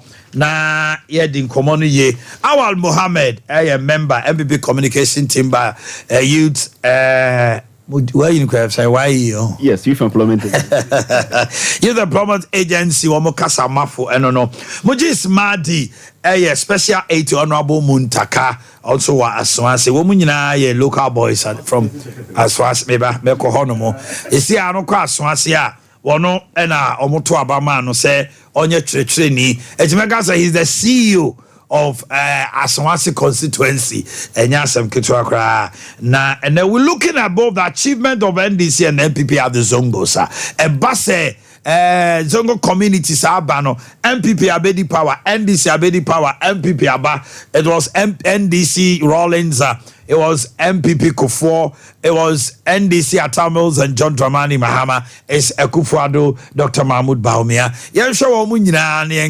Because during that time, you know, Oshe Rollins time crowd now kase unya Zongo ni, but Kufuor the Zongo ni by, Atamils the Zongo ni by, Ekufuado the Zongo ni aba, Omunina no abe vice president ni. So now you can't say na ye ni pasu so wode abemu. And until not the Zongo Development Fund, a dear Jumani dear, a dear Juma and John Dramani Mahama, and so Ade Zongo 4, Ama and they bet me a case or Bonnie Homoding. And the Zongo communities have always, when you go to 2020 elections, it was only Pechi Zongo and a two Obama and PP. NDC won all. Will the narrative change? Has the NPP done so much after 2020 for them? Even when they had Zongo Community Fund, Zongo Development Fund, they lost all the seats. Now, will the narrative change because of the presence of Dr. Mahmoud Baumia and Asa Day? And Dr. Mahmoud Baumia says, it should be on ideas and policies, not ethnicity and religion. So, will the Zongo community listen to it? Say, Dr. Mahmoud Baumia said, Montua Bamami said, DNA. Esaya me de ba na nyese bia me ye kremoni anase me firi esremunti na moto abama me anase bimbeka se da bi we so firi srem ye de no ye beto ama no ye ne som Christopher so ka se ojo mama e Christo ni beto ama sa na e wo se ba anase wo se it will be on ideas and policies.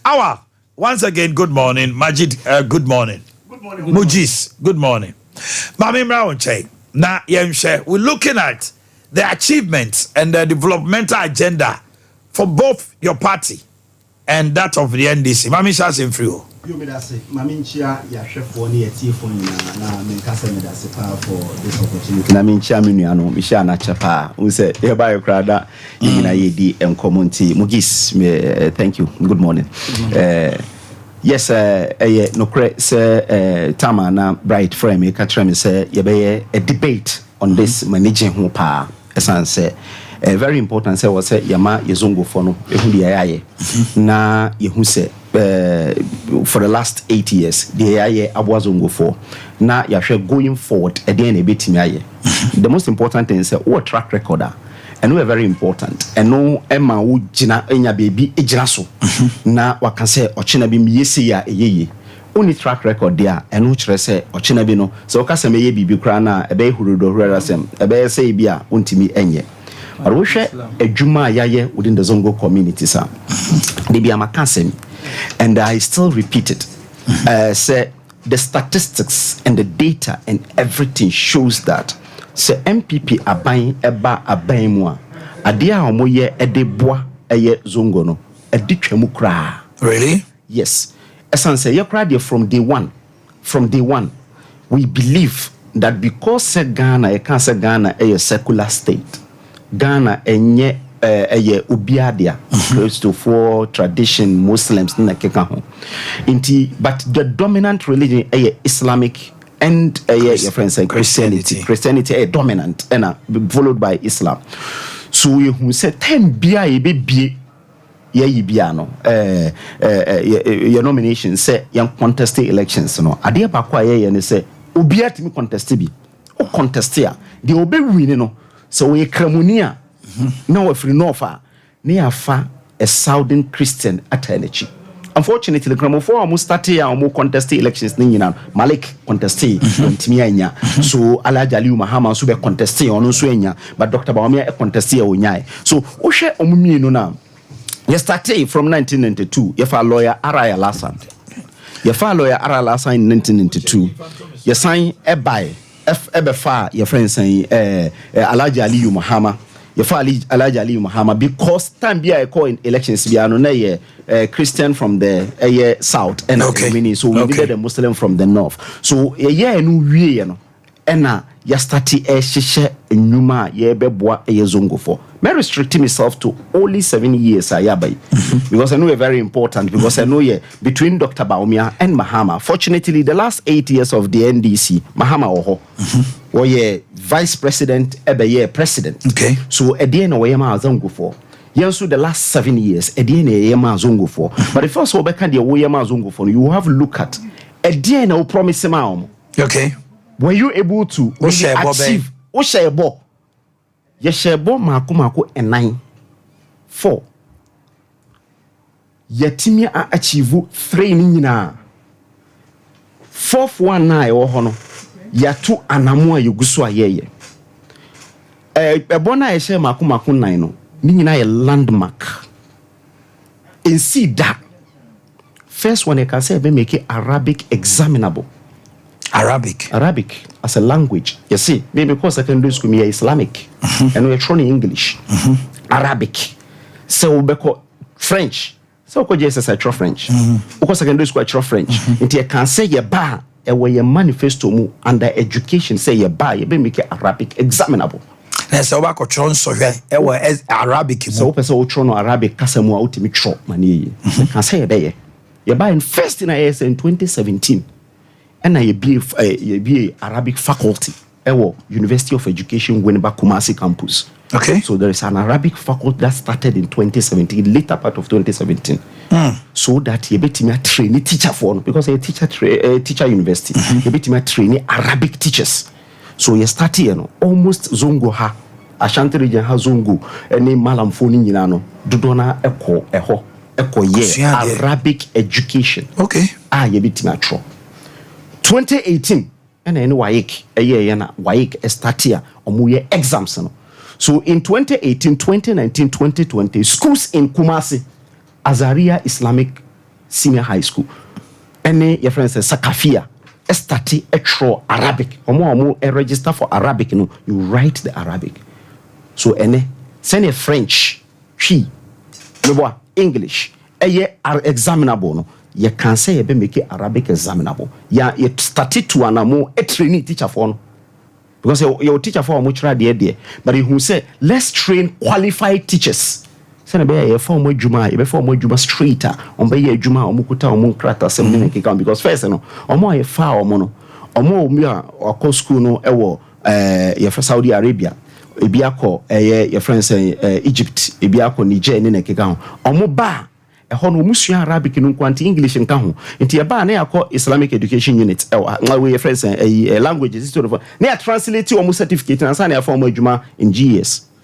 nti hu sa da bi yan kyerɛ omo pedagogy yan kyerɛ omo ekwan fa so kyerɛ de what Arabic no all right anytime I can say imam sa o kuma se ha nyina dodo na ene Ghana ha nyina dodo akɔ akosua se ne be ya on betimi a kyerɛ ekwan e fa so e kyerɛ de o ka say obi ko University of Ghana and so okɔ K University a owia so pese o kyerɛ de a omo diploma course bi a omo University of Education o se okɔ ya e kyerɛ ne ekwan e fa so kyerɛ de sa na why qualified teacher na okɔ licensure so that is the first thing you promise ya ye buy ya timi abeye you can say Arabic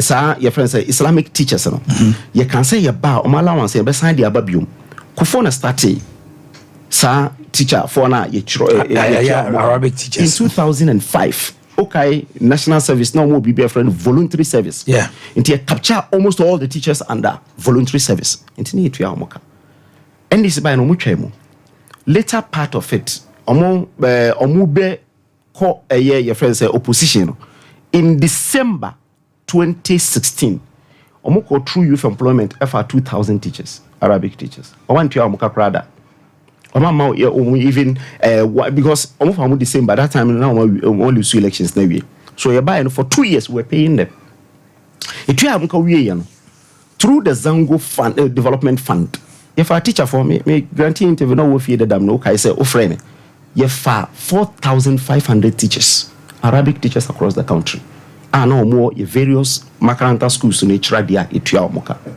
and then you can say Zongo development fund after 2,000 teachers are pushing me amoka. So you can say you be that teacher allowance now for the buy and can say you better restore because you manifesto because at that time I hear true manifesto no not Arabic teacher na intu amoka o maimu. That was in 2016 early part. So later part of 2016 and omoka fa omo ntimi anye.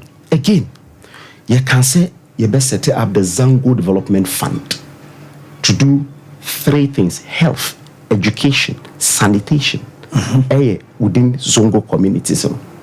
Inti ye buy no untimi set up a fund or china be a problem. Inti ye fa a minister. We did not promise a minister, but ye fa a Zongo minister. Se on ko na oni Zongo phone ending kita ho na on tro bill na on prepare a bill. Yenye legislation na fanko parliament tama na ye development authorities middle belt central coastal belt any northern belt development authorities na Zongo so ne namu na how akumsin ye we no se na be the legislation ne beba no so Abubakar Sadiq Boniface no so so we wie no ye kan ne enan ne nya abo mu 2018 ye first official parliament and ye approve development authorities into Zongo Development Fund the 4th development authority at the town into we have set up the Zongo Development Fund a fully fledged state institution and this is parliament and some repeal law no ansana otibetwem into aban bia no ebe stand there aban bia so fund no you really amount 50 million Ghana cedi as a seed capital to do projects within the Zongo communities e ka share de ni munyam say projects are in the Zongo communities over 200. Makaranta schools, Ashanti region, Yesima Kumaku 18. Obama me kwanya mechere baby ni nyina Makaranta school 6-unit classroom block. Ashanti region Yesima Kumaku 18. Baby amene ni nyina ye constituency asawase. Si 4. Asawase. Yes, mikuru ma sante afijase. Isi 3. O se pachi Zongo nko na tuma ye esi ba ko ho enti na mamoto ye because na makaranta ni ho na ye your friends say makeshift structure and we makaranta ho Makaranta yesi America samakumako 18 no Ashanti region. Ebia o mechanized borehole. Ebia makaranta ni gina o mechanized borehole. Your headmaster office wo makaranta no or the toilet ni bibia the toilet and bath ni bibia shim. Your staff common room almost omu bibia o including the kitchen. Yesi makumako 18 Ashanti region. AstroTurf yesi 10 e Zongo. Tama omuye no because that's route for ehunya o Zongo. Me say ehunya. Zongo week bi haye programs. We no free wa. Omuye Africa best footballers no. Makoma yensa o Ghana. Abdul Razak. Asawase constituency. Beba. We first Ibrahim Sunday. That's right. Abedi Pele. Nyina kramofo. Exactly. So Zongo boys. Eti who say harness the talent in Zongo. Because the Sule Muntaris, the Babanyara, the Malam Yaya, the Gago, and so on, Abba. So let's do the actual Eti Bako Madina. Okay, I said Black Stars Koye training. Zongo ne Koye. Baby a chief imam, any programs. Ewo, Fadama. Hone Sakura Park. Who ye Maulidia, ye the white neko. Obia Obekubia, baby, na Tadia Ifini. And ya any 2,000-seater sports complex. Your friend Nu Sharubutu Sports Complex. Now say a former president Mahama call hona. Oko jina hwa oko kan kulu allow. No jina AstroTurf no. And Crawford form. A bit it stance no. 2,000-seater sports complex. Tafo. Aya. The Zongo Development Fund are constructed back. The usage of that facility no. MPP crying you suda. Men kaise MPP ay program ho. NDC omuyi parliamentary candidate. Omu congress no. Tafo dia no, Zongo dia no. Samudin omu parliamentary candidate for Tafo no mukoye. Just last month omuyi yes Salah ketwa no wie no. Omuye inter branch gala no mu boni ira. Zongo be kuma se dia no. Oko chebi Zongo esibi ho. Oko yendia esibi ho. Salaga esibi ho. Bolga esibi ho. These are areas ayaye. Ene ko cheki Zongo ni bia o Kumasi, Accra. Any these areas are making. Ko cheki omo pictures omo post to. Obia ye sala ho sisi. Sala no ya no your friend say we say ye na outdoor ye na mosque mu. Enra de na ye no. Uko salaga omo ye no also. Because a whole twa picture FPA AstroTurf so twa picture FPA. Yeah. So these are the things I ensure. Uko your friends Zongo be catch sanitation me boa. You see 12-seater KVIP ne your friends say bebre. Uko on carry Zongo a. Eko no mo kan say omo hia KVIP. Na e bi ni ho. E sibi ho. Bebre. So these are the things I did Zongo Development Fund here. You have 50 million Ghana cedi as seed capital. And now we make us over 200 projects across the country. And Kwala omoye Zongo for Ashanti region for Sarkin Zongo edi nipa bakubai. Darul Hadith di nipa bakubai. You find Kwala ma 40. For the first time. Yedomu ko share Chief Imam Nsa. Ema Chief Imam Bompaya ma omu. You did the story. Yesasa omu ko Cuba. Yeah. Say For medicine. You are medicine. Omu ye 40. 20 ma. 20 mima. A man is almost specialized as gynecologist. Because ema me for no omu ko hospital la. Omu so omu bre so omu born tuma no omu de omu yesi o koda ho. Omu se kremu. The young bema. Eti ya fanipa mama akoma ku 20. These are verifiable facts because video no ho ye do mu ko chief mam ebo mpa mam eja omu kwan do mu ko your friends airport. The videos are there because the central phone call Dr. Baumia do mu ko say 40 new year you be sign the 40 akọ omu finally by next year no mo wie no maba medicine ena uye enu firi ho a 2020 she bosse ye beye senior high schools makoma 16 Zongos across the country So okay, it's 2020 manifest. And no, I can say yentimi and chivi in full because Saudi government I can say omo boy. Some way story no. Okay, so we see 20 schools. The we friends say prince in the buy. Started to anamu ya drawings no. Aye bibie Ashanti region. Ye dia no, kroni your friend is Seneja. Ewe fijase. Seneja. Yes, Seneja. Sa when yanya 50 acres of land ahemfo ne dia maye ya clear drawings na ye ready bibia ye ready Accra the council of Zongo chiefs enya asase bi e wo Dodowa area ho region bia yanya asase no enya asase ni wie no unfortunately the COVID struck ntinya the your friend saying the resources funding now to construct but asase no edaso wo ho in our name. The drawings, we only need the funding to construct because a model school and your school be I can't say because I can school be I can't say Dr. Baumia Oko or your campaign in 2016 Oko a year friend saying Larabanga Sa Kuruna sa ancient mosque in one Oko no can say because there is an ancient mosque Islamic secondary school to complement it. Dr. Baumia is secondary school amount. There is a secondary school that is operational 2 years ago. So there is an Islamic secondary school, Larabanga, and I mean, can say. But when they can say 16 model schools across. I yet to say STEM schools, Bakuna, I see Bosom Channel. Sapepenanka, yes, because when drawings now, boys dormitory, girls dormitory, yeah, school in such a way that they crank home. Because who said, so person will see school Zongo. You may not get the land because Zongo biya shenkru finfin. Nti enya land no baby a. Ne na ko. Na yes sir school no ewo ho. So eno ye sana ye yadwen se ye beye. So yenya na ye echiri kra ye no boarding. Nti obi a obeko ho be boarding. Nti both girls and boys dormitory ni nyina ewo ho a ebetimi aye. So anything I make us in the last 7 years no. Ye share bo mako enai. Maku miensa we have achieved in full. The toso nine the esi enise yetu anamu. But unfortunately anamu yetu yeno.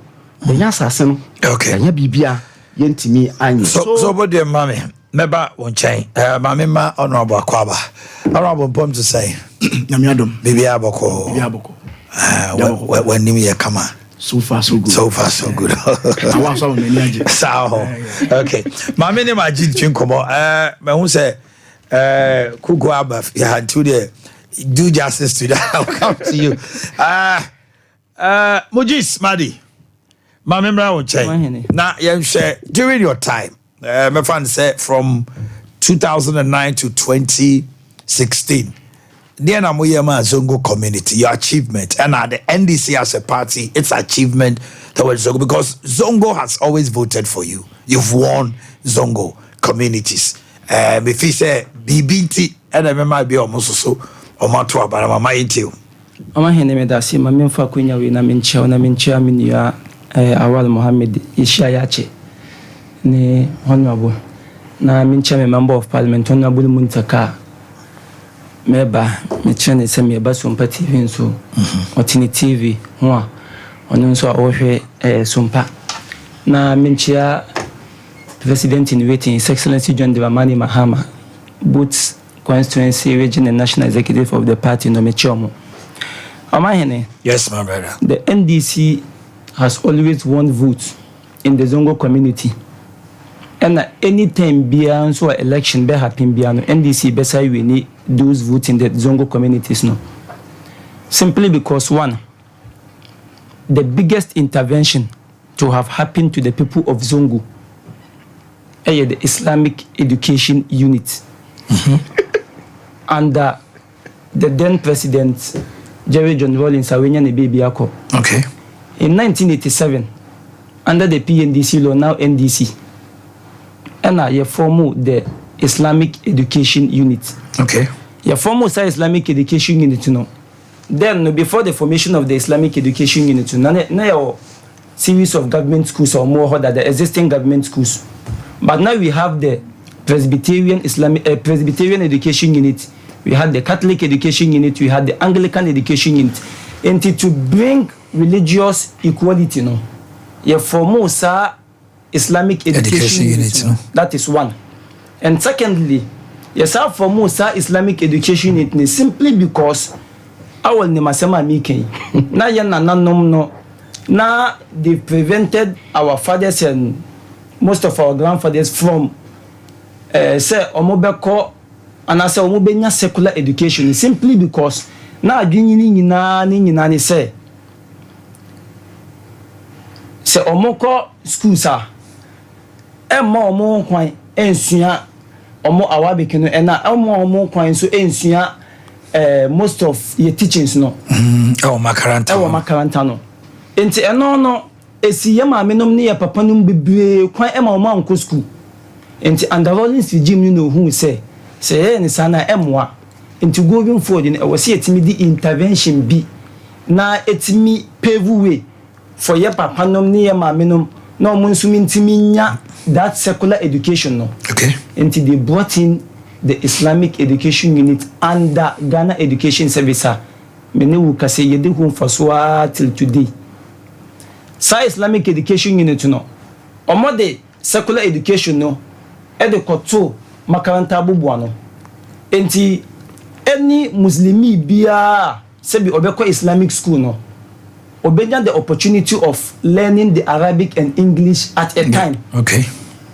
Enti se echena ene ona won pene ma oba nko presby school ana ona won pene ma oba nko Anglican school ana won pene ma oba he will be indoctrinated. Exactly. You have opportunity. Yeah. And so you have the opportunity of learning both the Arabic and English at a time. Exactly. And this intervention way, it is the biggest social intervention I see with Zongo community. Because many women say, who are investment via Obeyebiano, you first invest in a person.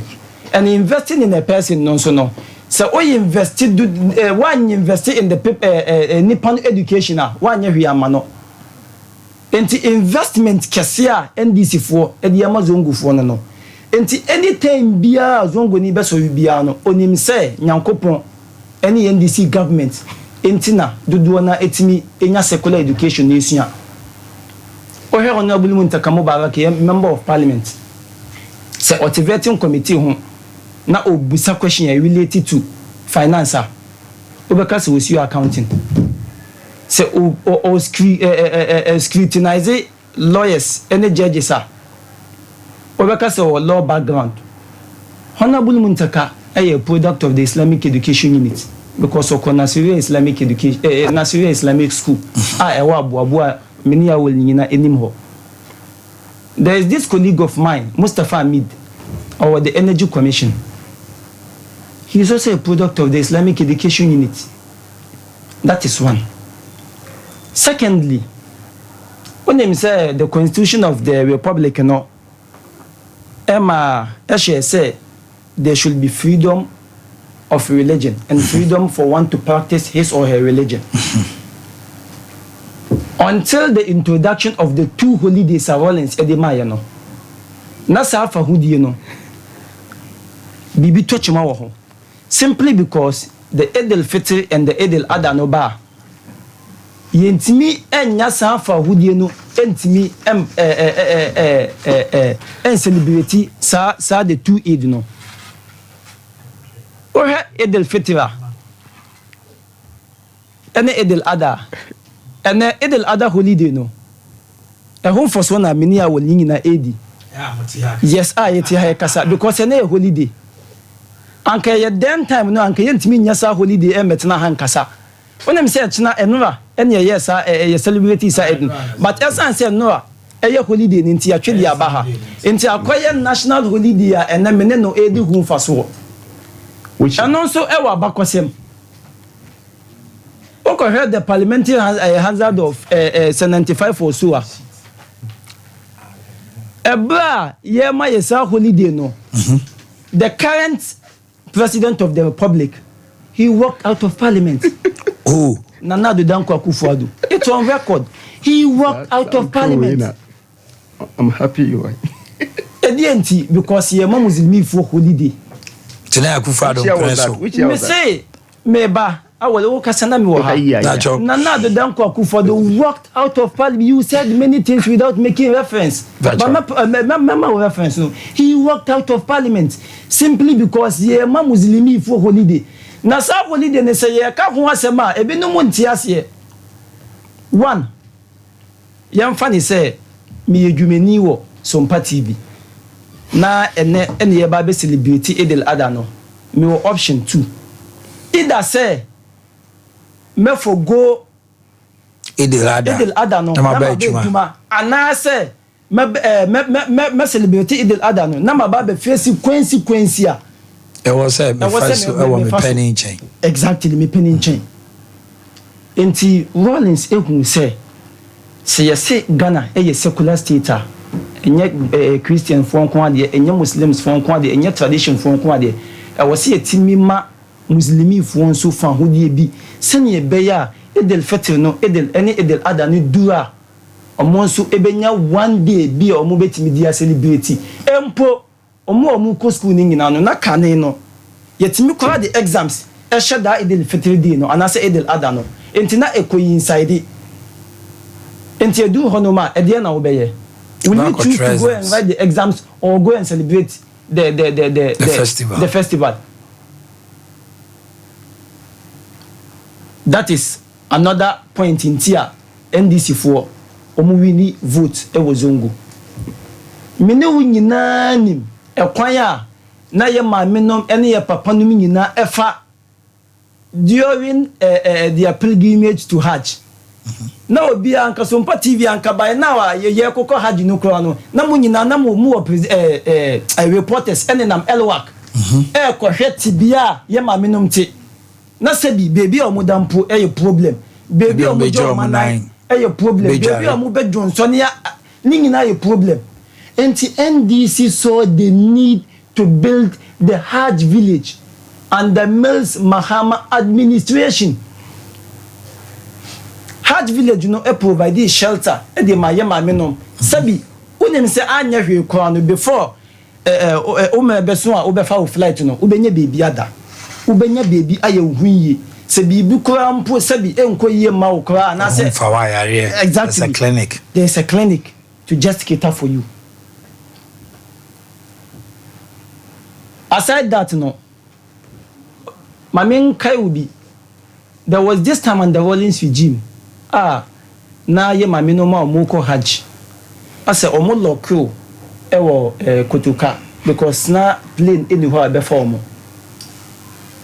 Rollins diverti plane be if I could recall me come into details emma stop no emma omo fa sa passengers no e de omo koye until the love between the NDC and the Zongo community no and yet said ye yapu MPP for yempomo but nyoma dudua NDC for etimi yama Zongo for no and then ma love ni increase day in day out.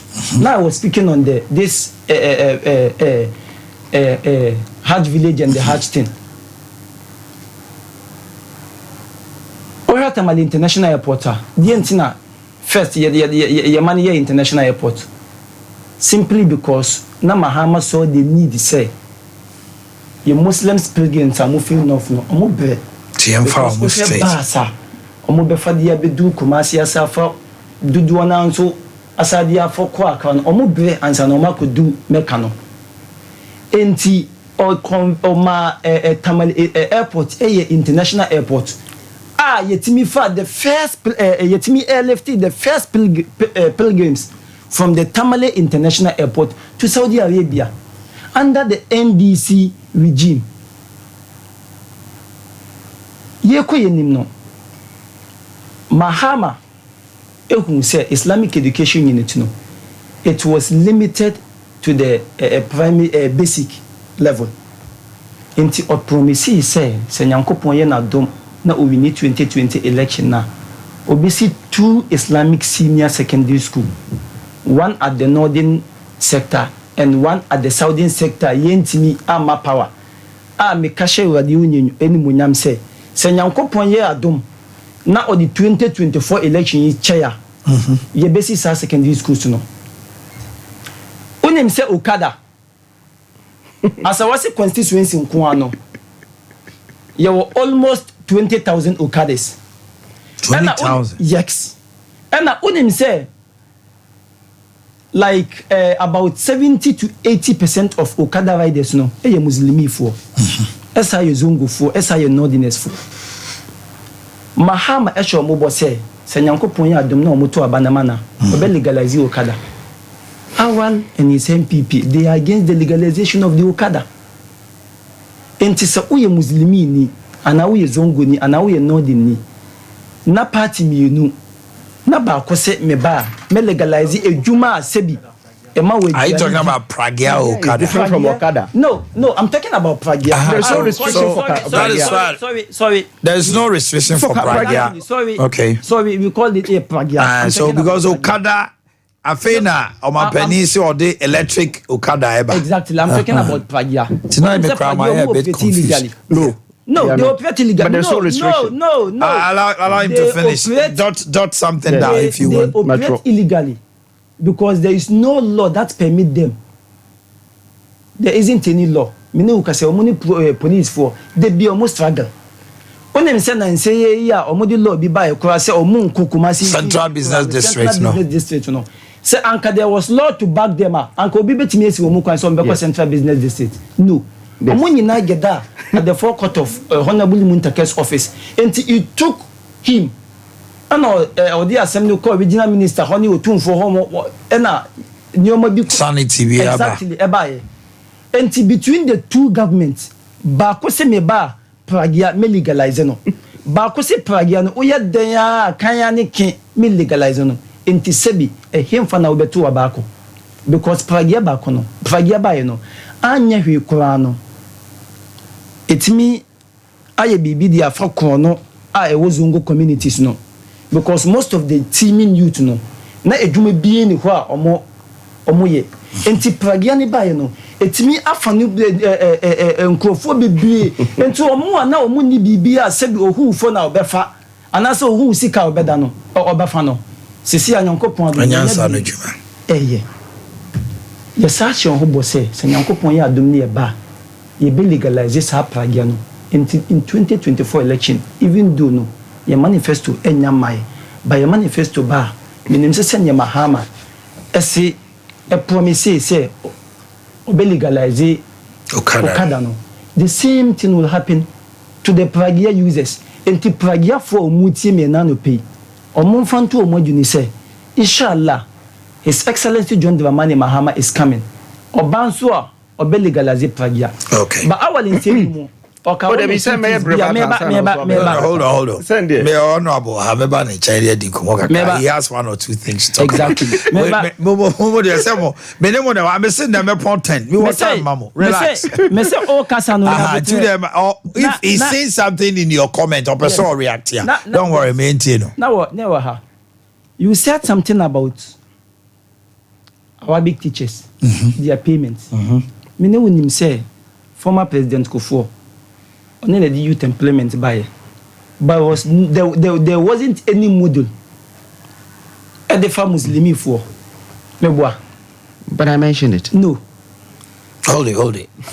I mentioned me say you through NSS and OFA Arabic teachers under voluntary service. NSS. Yes. When I started, he is specific about the youth employment. Youth employment. NDC government and the youth in Arabic model. Okay. Now me lay emphasis on the factor I will carry no. I see a buy ni twem. Enti me pesa me di tu ni team say enya wo mo ene de buy. Okay, so there is no yeah, you said the say radio. No radio I can't yeah. Enti I mean stretching this fact. There is no models mako 12 na parliament share yen say yenye na yen develop that models na Arabic your friends model account.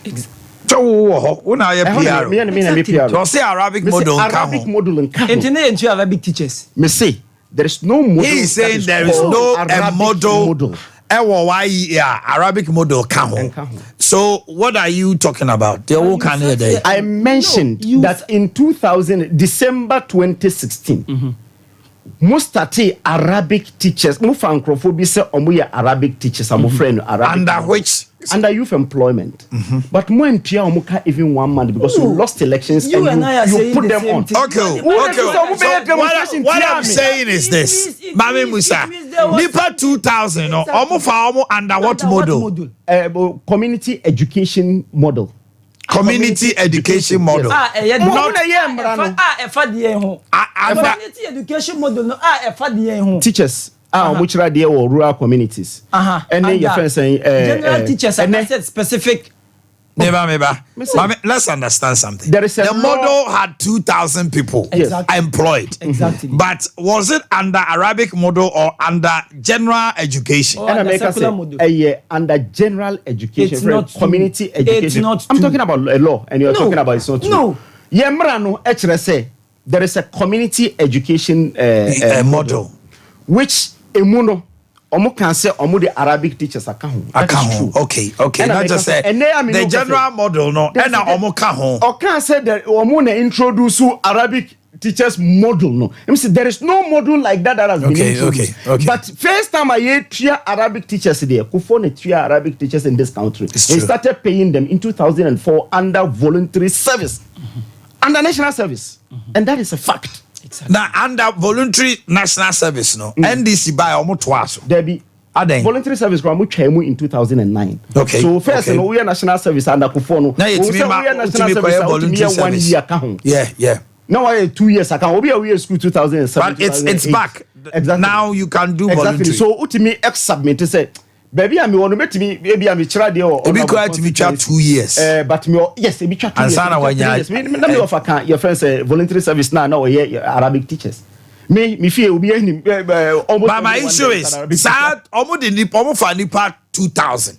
Omo lose elections in 2000.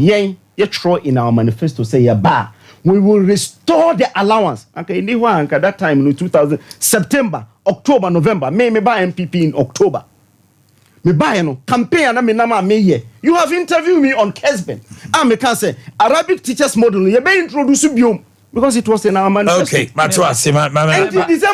understand you. Let him finish. But at the end of the day, almost for Nipa. Exactly. 2000.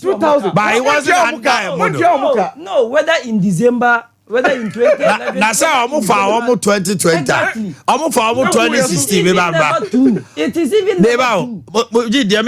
almost 2020. They have lots of power.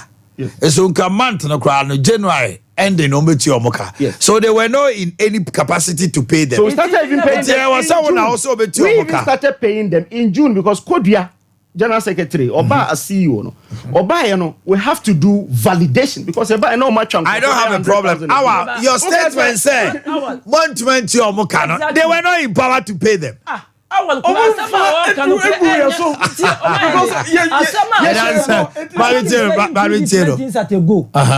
say if I need over 2,000, yent me into your 2,400. Neighbor, I yent me into your mocha. And I was say, you for December, Mona Mobe.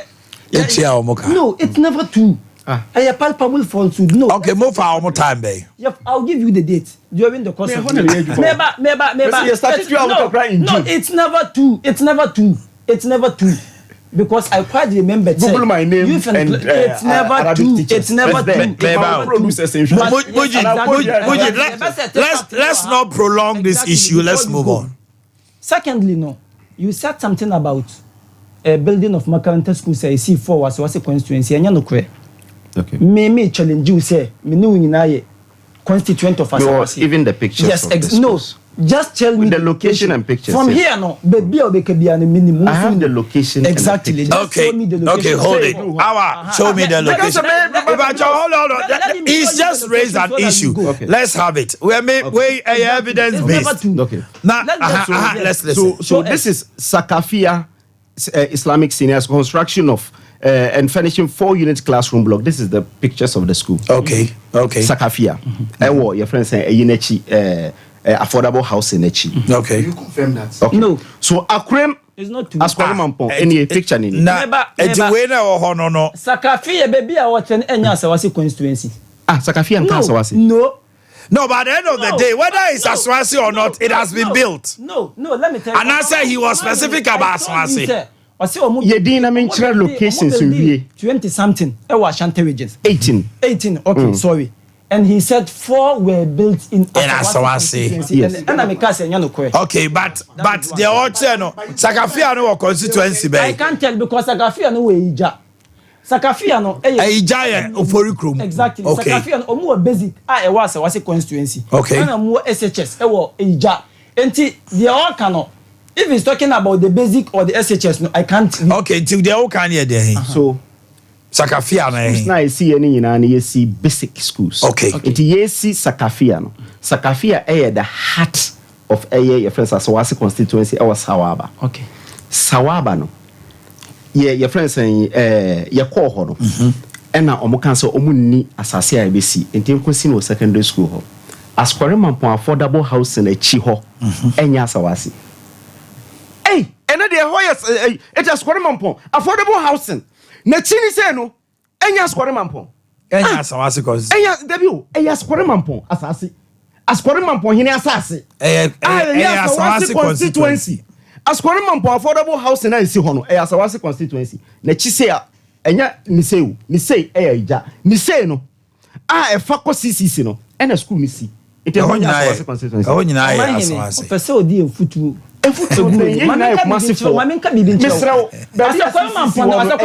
Demarcation, we have political.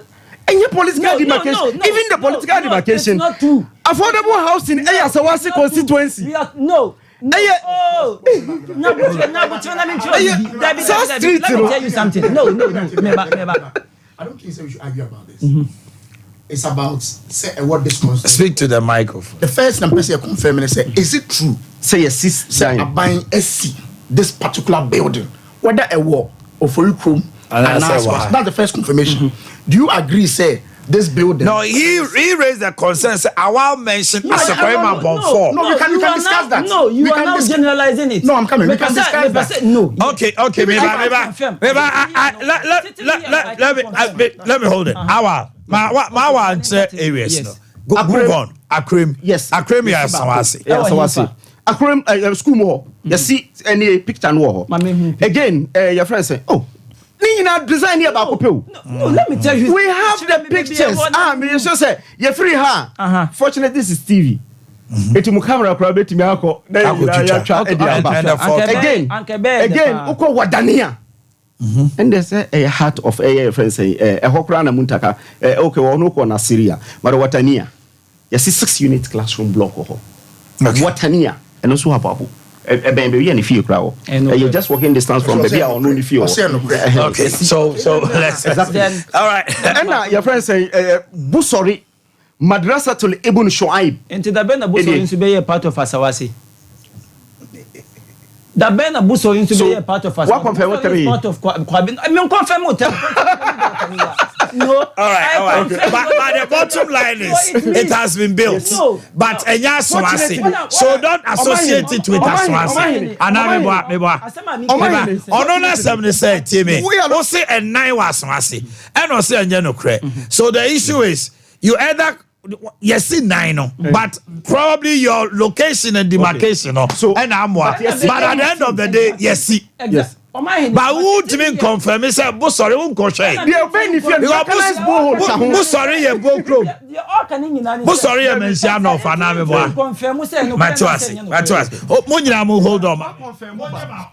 Fortunately, Omanhene, the army and say, so Omame time no.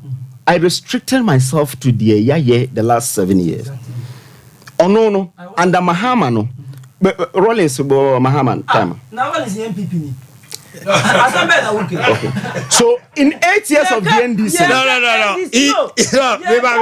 We were looking at hold on. We were looking at NDC and MPP achievement. Exactly. But I did not. Exactly. I should have restricted. Say we are looking at 8 years of Mahama and 8 years. But I said NDC MPP. So he's not wrong bringing Rollins. Okay, no problem, no problem. But he also brought Mahama on Hajj Village. Yes. Exactly. You should have also brought, but you brought Jay Kufuor. Yes. No, I started. No, he talked about Jay Kufuor. Oh, he started with Jay Kufuor. Arabic, Monsieur Arabic, on the year. On started Arabic. It was right for you to quote Kufuor. Organized. So it was wrong. Organized Hajj in this country was started by Kufuor in 2002. Hajj organization. Organized Hajj. Say abai ejinem akọ ama your friends say yanya Hajj committee. It was started by Mebo. Hajj Hajj committee, say committee. Okay. Mami tell na me call no abo. Obema me kwan na. I wait. I will do the rebuttal. Relax. What started to relax. Gentlemen, hold it. Honorable Mami Akwaba. Honorable Mami Akwaba that. A bomb to say. You are enjoying the debate. That's what Sompa we does. Yes, I mean, say, election here, this is how we should decide on who we should vote for. Yeah. We can. And you are enjoying the very powerful, hot but friendly debate. Yeah. This is my first time here. Mojis. The boss, Madame Fopa. Mujaka. Very senior colleague of mine. Respect to the papa. Anytime they will share me, with me for near the idea. But Unia, I said,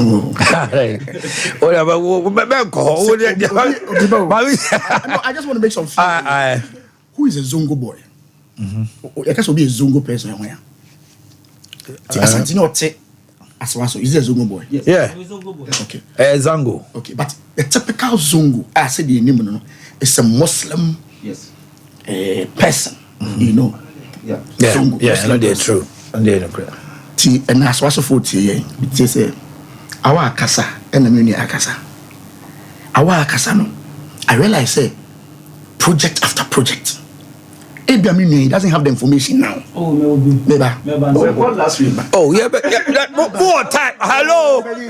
They have time.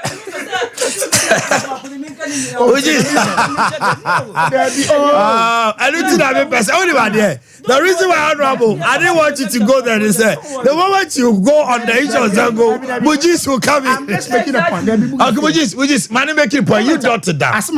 Dot to that because Okase we are no remember that page anymore.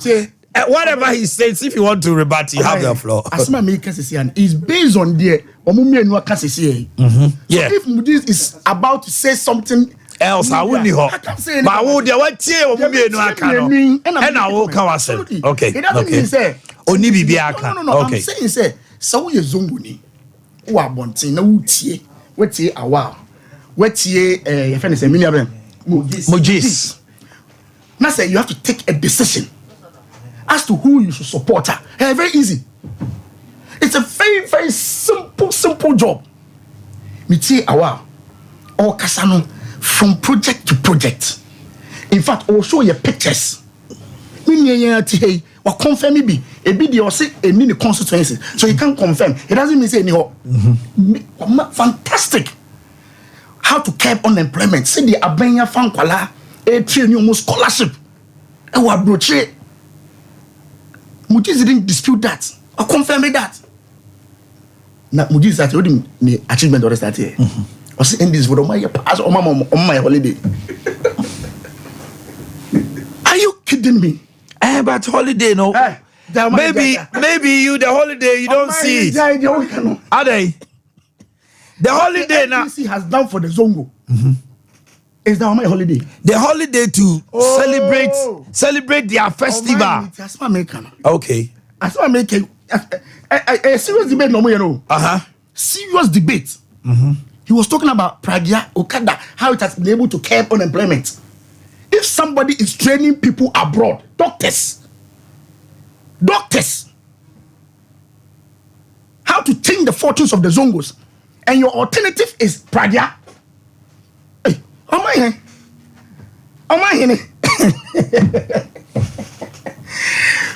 A serious debate no more, you know, and I'm enjoying it.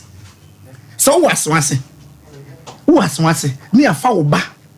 A bind back one Fauba, Ednico Cuba, scholarship 100%, or train them and a doctor.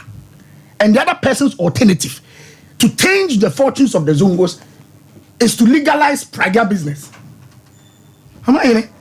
If you're in the Zongo and you're supposed to take a decision between these two, very simple. Very, very, very simple. Very simple. Okay? For now, me call me chrome. For the first time, the Metina de Kanye Abia. Aha, I want now what I'm saying. What's that? Yes, now the book or energy ministry, except because they all.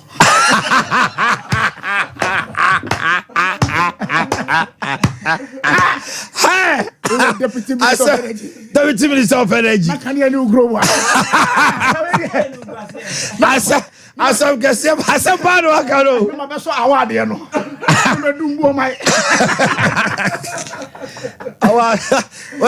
Bicycle so fast, and free. Me do any people do too many, mommy flip it. I want anybody that me YouTube checker. And I'll say that check. Crony, I've heard to say. A friend, no, I'm on crash. And what's so can you have? Hey, Mr. Monday, guy need the post this is my coffee materials number. For the first time, the contract and I got you. Hey, maybe I'm calling upon them. Hey, maybe I'm a baby. So, Mamma Castle for Castle, they want my light party. I see a post. This is all. Contract I need charge. Monday, next to him, work also light. Watch that, so the deputy. And the deputy minister. Now, deputy 3 months going now. Oh, that's lovely. That's lovely. That's lovely. Because information about our baby cry, be walk. There is a one, no, it's a Zongo boy. Because she a Zongo community what I say. One thing, one of the guys catch him say, I mean, na education minister say. Say as at now, Arabic is an examinable. I'm telling you. But he also advised me say it is a new call. It's a French. It's a French. Will be a alternative. Will be back. I say. Oh yeah. And on that off also say as time. Come man in your call. Man in your call. Say the better at least. Obi biya. A bit me actually. Yes. Okay. I'm so excited. These are the tangible things that I can. Hey, let me see any day. And I can say Abia the second. I would listen. He's addressing the Zongo community, not you. You can say whatever, but no. Say holiday no. Here and you about just say when they took to the hour and no was so channel. Leave it for them to decide. Okay. Because youth unemployment, Praga. I was also talking about taking kids, sponsoring them, 40 of them, to make them doctors. Okay. As doctors. Okay. It is out to Zongo now say you have to take a decision between the two. Hey, what was someone? No problem. Now let's move on. 2024 election is just around the corner. You talked about the vice president, Ansankwana Mubekoi. Today, last week now, Obeka Ekwa Probo. Then Ahontoswa Mose, the MPP Ashanti, Mose Baomiabe Mama Hontosobia, Mohubida. Na mo kokra na se moye mo hihye mo kakra. The ground is fertile. Why would you say that? This is the first time a non-Akan candidate ever Ashanti region as a presidential candidate. President Kofoba Ashanti region. That's independent nature. There's nothing wrong with it. It's normal. It's expected. Get closer to the mic. It is expected. Okay. So this was the first non-Akan candidate. Okay. From the north. Aora, the World Bank of the party. It's every political watch Abiano, a person gauge the atmosphere. Near how he was going to be received. Meaning, at certain point, I was wondering, say, whether His Excellency the Great Kufuor had some of the reception about me. Really? Yes. I was shocked. I was totally shocked. Who says some end is for Kafa Baumian? And the way Baumian was received, I was shocked.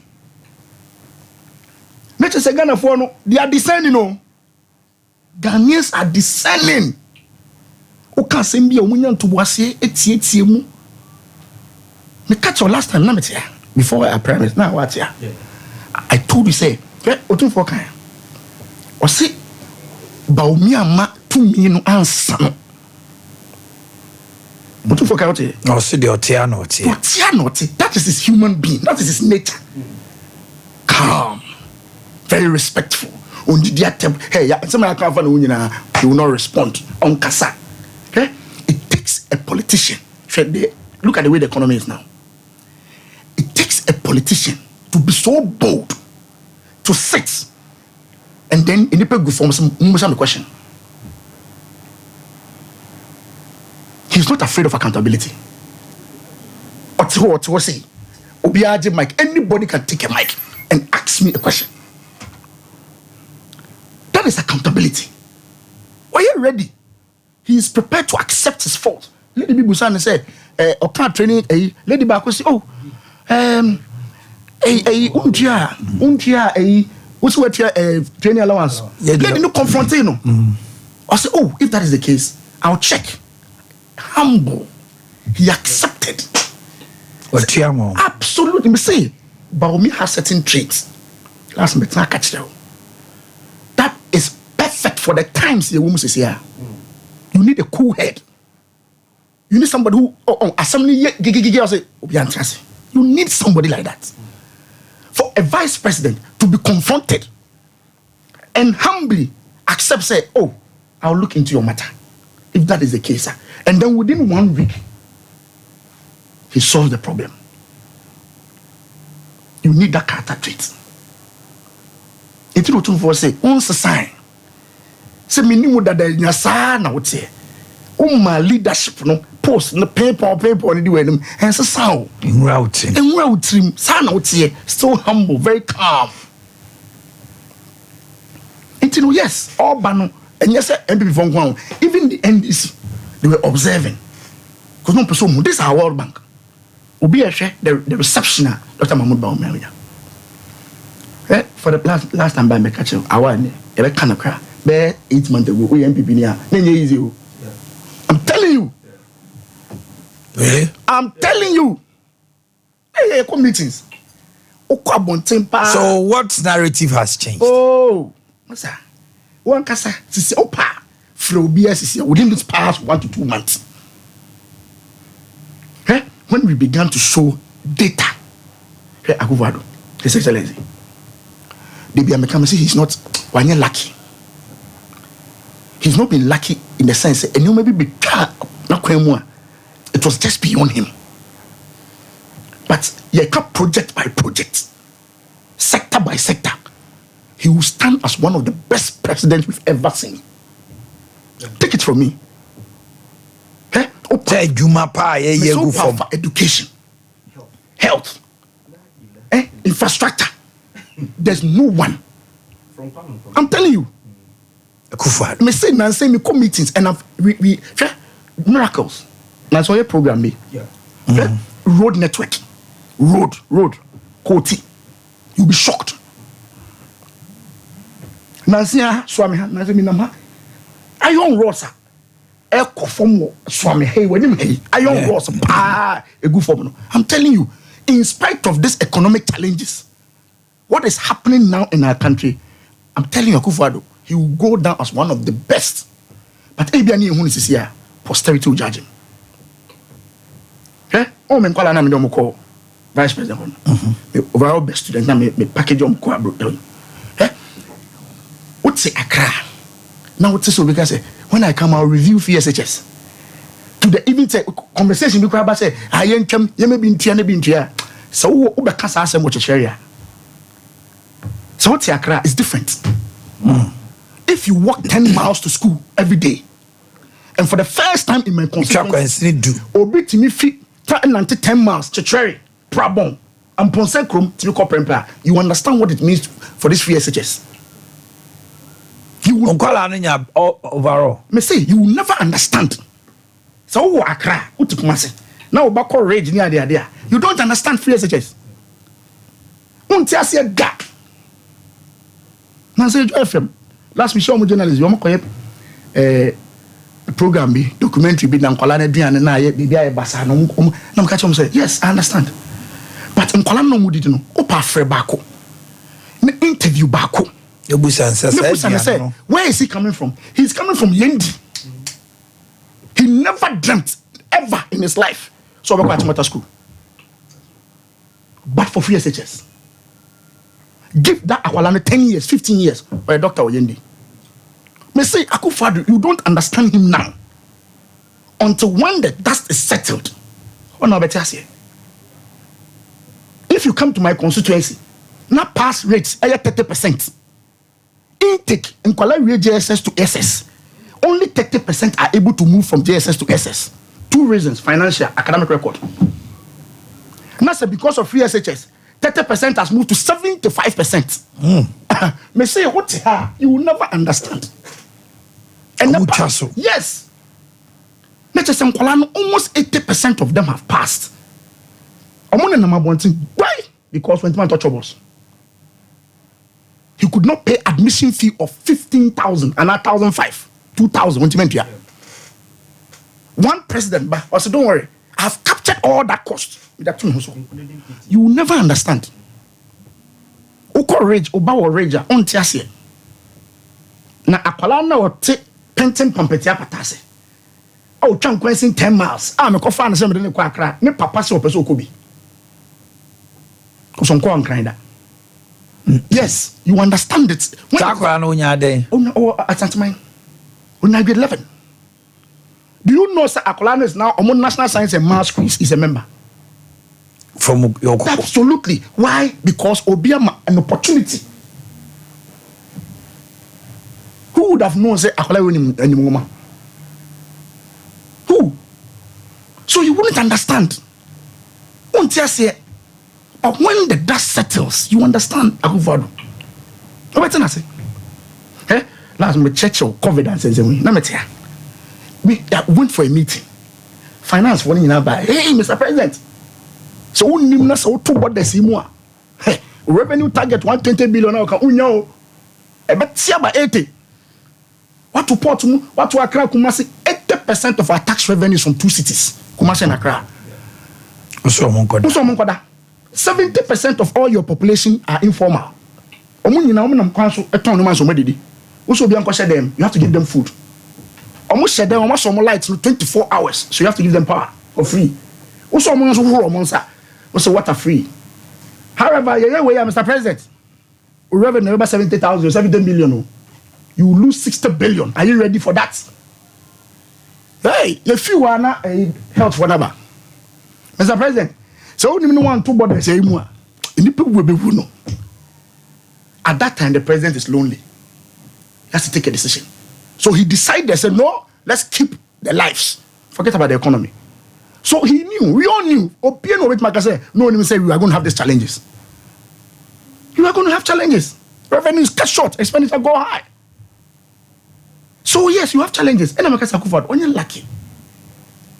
But he has shown leadership. The economy. Okay, it's easy for government to take a decision. So we are in investment. What's my cutting haircut? You think it's a small decision? It's a tough decision. And after Akufo-Addo and sending me a investment that baby was say next amount 10%, the amount 5%. You think it's easy? It's a tough decision, but it gets to a time leadership must come to bear.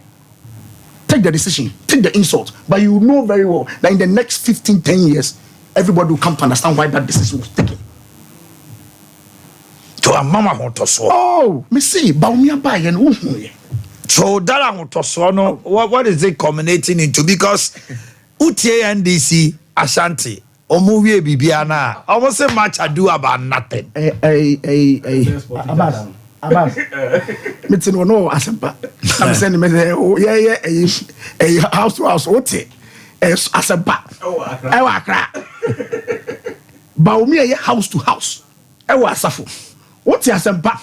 I say dear Baumia no enye. It's not what Asempa. Mahama ba Kumasi na TV3. Bahama ba you know. Ba Kumasi na oye Or your police station executive. Oh, Abbas, the honor communication director. Exactly. I'm saying, I'm just making a point. Or your police station executive. And what's that? Senior, you should understand the point I'm making. I'm just making a point. Say, or not water. Exactly. Oh, just hey, Baumia in a flop, no, Baumia house to house to house. Campaign Baumia, me before I'm telling you, and Obabe move it to second gear. Where you know your first? Oh, where first gear?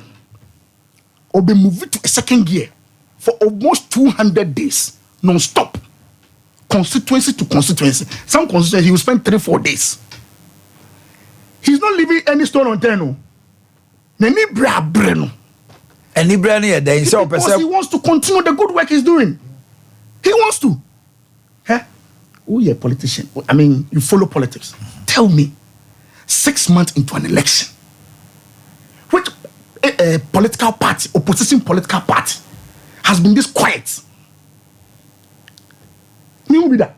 NDC. Me say 6 months. Baby, they are doing a submarine campaign. Submarine? Yes. Sir. Sir. Oh, yes. Well, for you think they are quiet? Me say 6 months into an election. For the past 3 weeks, NDC, tell me what has been their topical discussion at Ofolson. 3 weeks. Okay. I'm a politician. Who are a politician? You are in the media space. Tell me any topical issue, any statement, any opposition member, and make it a topic you discuss it. Tell me. There's none. Absolutely none. At Ofolson. An opposition party. 6 months to a general election. Wrap up for me. 6 months to a general election. As a good brother, sir. Not a single statement, major statement has come out from the NDC. Me say you've been here for the past 3 weeks. Who discuss it, national issues? One will say, Obia make a statement from the NDC. I had topic for discussion. No attraction. It's about Atoforson. 3 weeks now. It's about Jakpa, a case in courts. And the vice president for the past 1 month, region by region, door to door, market to market, businessmen, clergy, Muslim community, the vice president. What's that? Okay. This election. Auntie. Baby Yaw. All right.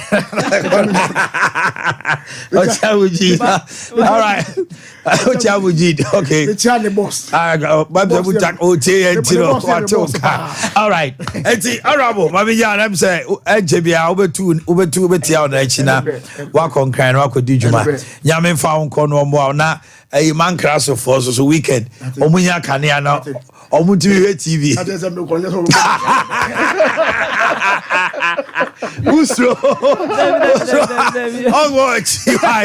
All right. You told you, my dear, so now, son, I know. Mammy, your birthday's Mrs. Yanko. And they birthday way no free. Okay. Tony Sack Electronics say as name the birthdays at Bremo. And until they make catch on say Bomodina say ope property electronics can home far when it Tony Sack property products no you come up fridges, TVs, air conditioner, washing machines, blenders, kettles, thing other obenya be at all. And they over from 0500309309 0500309309 nah wako cocoa board run about to Sunyani any OED chanimum eduma emienu Wesley Martelli Susane a triangle no be ho sounds also na Malcolm Dankesia no chan obe hu ho no ma na birthday way free what's the name happy birthday to Oluman Fosly PRO Brown for Regional Circles Council Kotoko and there wa that Mariam Seydu of Asokwa Makion Church of Pentecost. Akosia Sumasi Omautrinkwa. Mr. John Akosia Pia of Asankregwa. Oba Gabriel Apia Mautrinkwa. Pastor Emmanuel Donko, Bread of Heaven International School. Your Fiji's name. Okay, or no. At Asamanso Sapphire Gardens from Yabrefo Frimges. Okay. Frimges boutique. Okay. Pastor Emmanuel Donko. Okay. Mary Apia. And there was that David Dollar of Sompa TV MCR. So more tinkwa. And there is Boakye of Komfanochi Teaching Hospital. Today is your day. Okay, my mobile way so now me remember me panel ho. Kanjen and Najib drinking water, ye alkaline water, 8.5 pH. Unya nsuo bi enuma ebeboa. Ye bo kanjen dina na just say apomuden ahoden e na unya oni peduem. Brema UGC Tafunu Road, Abawa Road Junction be huen. Your number is 0241 449191 0241449191. Yes, toothbrushes, any toothpaste, so just to tooth care, total care toothpaste, whitening toothpaste, and your herbal toothpaste, your brushes, Springs, Princess, Monarch, Duke, Duchess, any kiddie brushes for 0501390337 0501390337.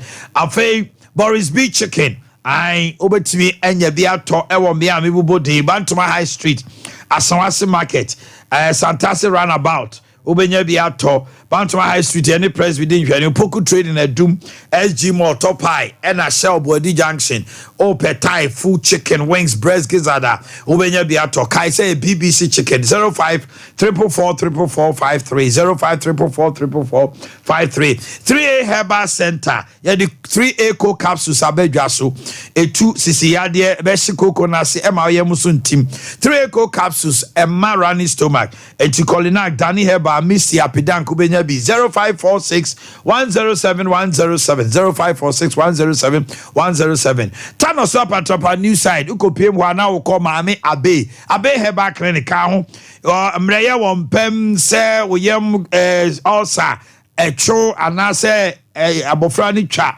koko ana sickle cell titro ayedi mu akotre ne fa be dae Abatapa Johnson wa your number is 0243 345392 0243 345392 time herbal mixture etidi se malaria pa na honam tutu ono bomodena se obenya ebi time HH herbal so ema nkomo ahoye den for your general well-being. Friend 0244 417669 0244 417669. Otia Sika Ra Bank.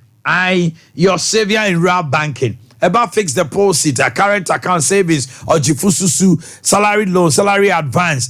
Akiafo abosia adwadifo abosia microfinance loans ni nyinara commercial loans ayoti asika kofiase and the headquarters. Your number is 0504 842957 Shano so Oti Asika Rural Bank PLC 0504 842957. Your one king cancel swami market abofo macro sepebo kro medjane mampon also be huyen Eme Scientific one of the best leading alternative medicinal hospital in Africa eba stroke ya there say awomun some fertility and say chronic disease ahodo adokro wono there were 20 different certified medication Food and Drugs Authority ni Ghana State Authority agi atuma ye desire dia ahodo ye were MRI and MRA machines ahodo scan labs nyina ebe ye obi ede bibidro kan ene kan wo for any chere atwema tachiman Kwada so kwanso ewo Kumasi for 0277001234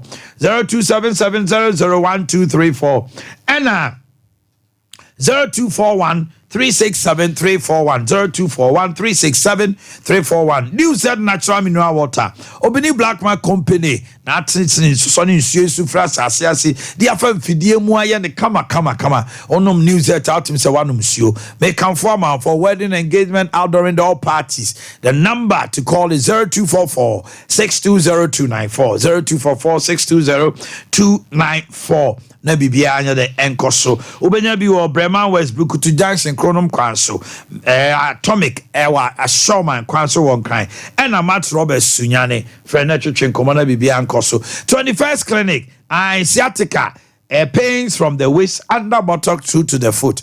Oto ase twetwew wonantini asede BBH twawo edumebe so anana ititriti akawato ho ye say stroke there be wodo ani che 21st clinic we are expert in sciatica ebebo. We treat all kinds of disease from head to toe. It's a full clinic with lab and scan, massage and machine treatment. 15 branches in Ghana. And now oversee Junction, Alpha Radio, and Chain Council Quarters, or Boakye, Domi Market and Crime. Sunyani Kranzani Headquarters, and Techimai. For 0540 311 311 0540 311 311. Afei, say all Sankwa dia a Dimpa Natural Health Clinic. Peptic, gastric, duodenal, GERD, acid reflux, na H. pylori ulcer. Udia any Dimpa Natural Health Clinic. Dimpa Natural Health Clinic. Yeah, what dichem so ona mention kwan so a second floor Wallace Towers dining. Can mention health insurance dining wa yeah was so on my second floor. So we yam to 2 up ulcer the last stop Dimpa. Bombarding phrase 0245 1184 34 0245 1184 34 na bibia enkoso enfama afetie me Uslas Enterprise. We are into sale of plants for hotels, industrial use, shops, and small businesses. Yawa Perkins, yawa Cummins, yawa Kama, yawa Honda Caterpillars, yawa Lister Peta, Kiloscar, yawa solar energy, inverters, and solar generators, one of a kind. Na solar generators no just say wa unya bi ko fi abun say o anya fe na akwakoto diesel na petrol de gumo solar generator enti me kan forma o hia generators a mesrewa solar energy so see e bebo panels no ewo dance na fe uni problem bia uni ECG ni asem no Honda Caterpillars awodo e de adwuma nyina no wo de 24/7 we give you service na to gensetter ye besa installing free of charge ye need sa charge bia say installation charge wo de an say agire gano Porsche Hotel and so bridge na ben and number 69 American House no ben honomo obehu sie wo ho sanso na obehu ya Medina taxi station taxi rank ho sanso so na obehu ya Champon Junction Baoleshi New Town Junction Asalibotwe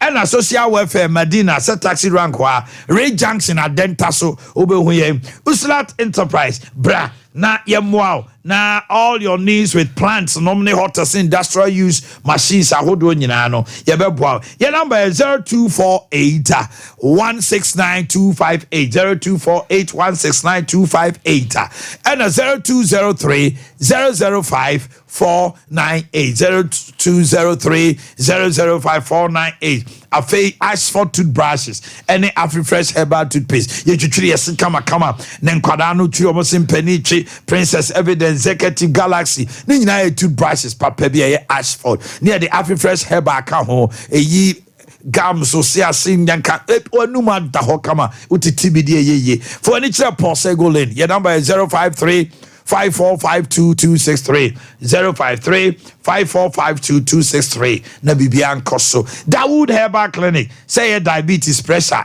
stroke awomu nsem ulcer amreye wompem onhunam tutu joint pains Fakoda Dawood Hospital. After the no 360 capsules ni Dawood ointment. Waist pains, rheumatism, Dawood ointment. Ebe tutu ni nyina se. Onom na odi twitwi na wona wo se. Na ejoso krapa. Ube hu wo ho. Sanso de sefia sanyo so ye headquarters. For 0244 886437. 0244 886437. Awal, ma memra wo che. Omanhene. Medase. Na mejiri se me krana me ye omission bako because ansama ye kan we ye manifesto a ye implement ye no eye maako enum na enum no anase nsia me kan 4 pe enti the last one and say okay say in 2015 2012 na ye started kan say ye ba ye be make sure say kaya ye for ye be ma omo hostel. So okay. You can say about Kaya hostel. Hostel. That's right.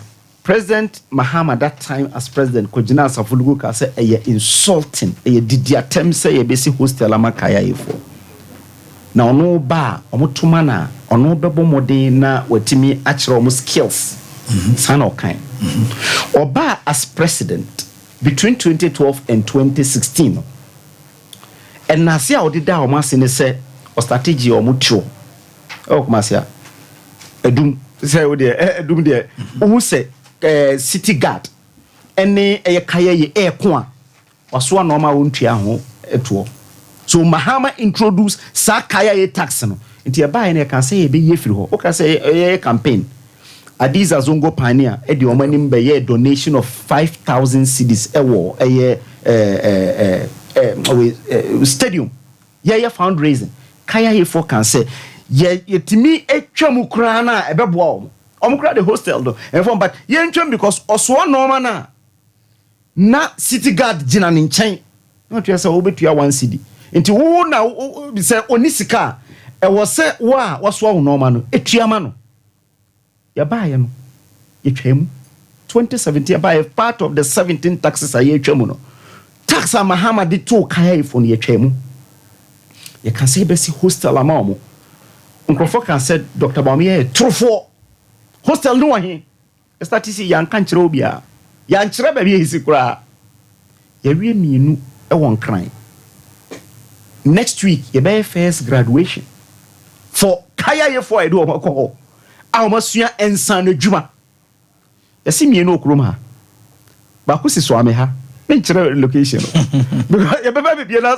enche Dr. Boakye be san ba na obebie ba ko si Aswasi constituency kaya ifo omo hanso ya bese sa omo ko na kire omo nsan adwuma until next week omo ye graduation won kan yes first batch omo sua ebia baking kaya ifo no ye ebia sua soap making akwa fa so ye samina ebia sua etrebo makeup your friends say deco beats sa ntoma no we Zongo for use toma ba so omo sua ya kire omo ye wia ye bema omo akade ahia omo nyina obetimi akosete up omo te ho no ye ma omo 1,000 Ghana so omo nto aduane ni a month yes wow yes so omo nto aduane ni youth employment na etua 1,000 Ghana so omo nto aduane ni na omo nsua de because to omo graduate we ya mo de another batch so ko another batch sa na ebe ye no ye si mienu okroma mienu otachiman mienu otamale because obi say na ande ntina o hwa omo nyina be pia ba ha da bi mienu otamale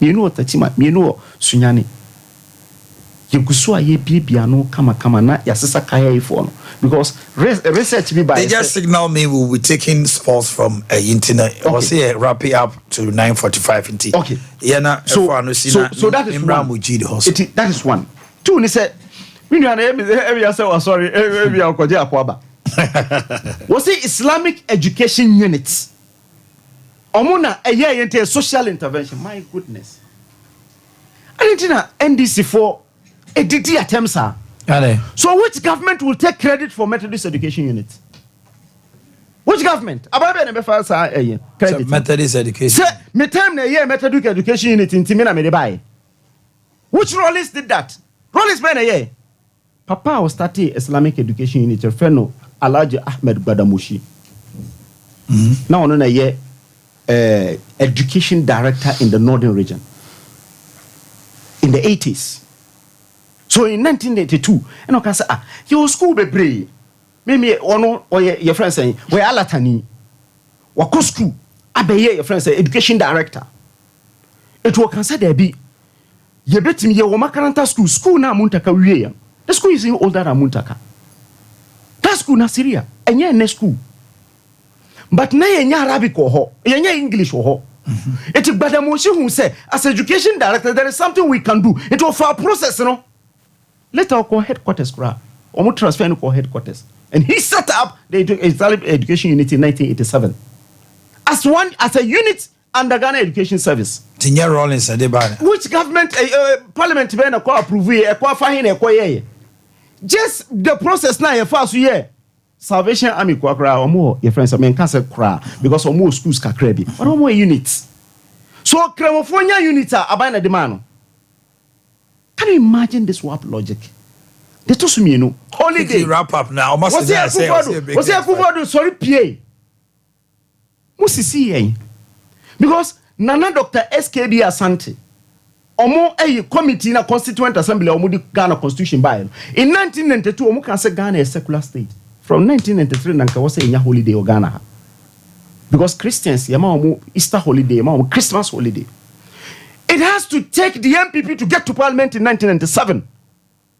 And so in 1998 so Adiana ye deserve now for 6 years. Man farmer yen. Was it Nipa Bakwa walk out? What is that severe? Just to give Akufo-Addo a bad name.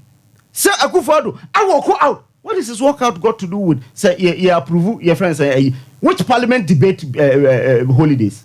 Now saying President Akufo-Addo, was there any debate on giving holidays? It's an executive instrument. So for making it a law. Definitely said that time now holiday in New York. So if you want to make it a public holiday, you have to send it to Parliament so that it will be approved. Now say it's a son, your friend say 4th August. Yes. So say parliamentarian bako sorry PR. And which say on pese di baba. Okay. Also 5 minutes also with the man. Mahama. A promise say in 2012, okay, so obey vocational school is in the 2012 manifesto of Zongo for thank you. Again, Okada, Mr. Okada.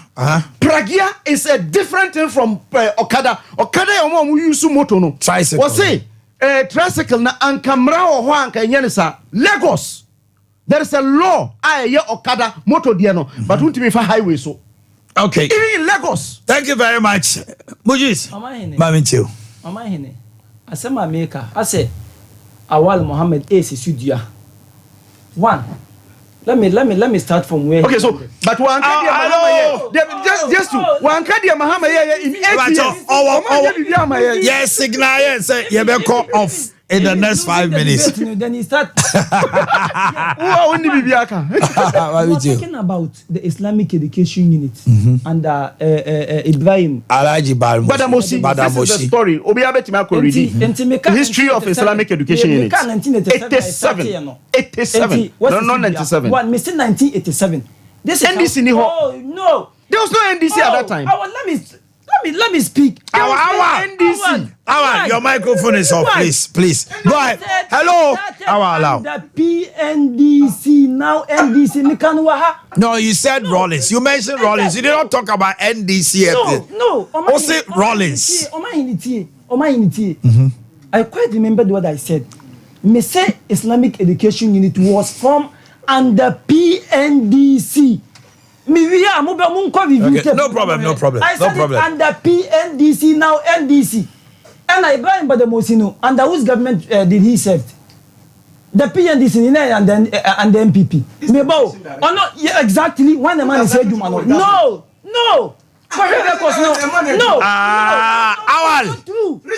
Hello, Awal. It's not true. Will you allow him to finish, please? It's not true. But Ade Akye Abia say. In Sensama Honorable Kano. That is the reason why Omuntimi renew a vote was on good. Simply because I said it here, say, we have over 16,000 Pragia in Ashanti region. And you expect those 16,000 in Monko than doctors. You expect those 16,000 in Monko than nurses. Sabi Omanhene.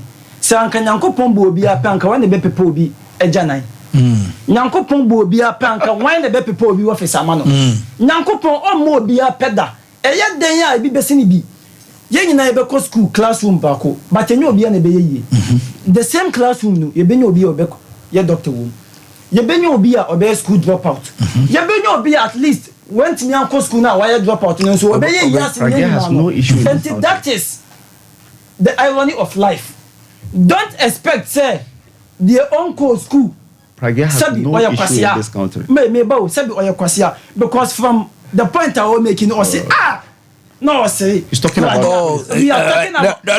Let's not go to extent as Obu Pragia for exactly. I don't think he said that. What he's trying to say, sir, if you look at any doctors, no, any doctors, no, our Baumia Bahama of Sene Pragia. Exactly, Pragia. Until you much Pragia, need your sebi. Yeah, to 2 years, yeah, make provisions and my for Monka. That is my understanding. Simply because me kasa, you know, or say awala or kasa, or about the doctors. Eko. Now also come yeah, build this schools, yeah, build this. And I mean to make up Pragia. And to meaning say Pragia for Nidia, Sebi, my for Monka. That is the reason why me catcher will say. MPP for me we need vote Zongo. But on a more serious note, let me go there. Why, Charlie, 2 minutes more. The time also. Yes, the time also. Omanhene. Yes, my brother. My main kai awal on the educational infrastructure.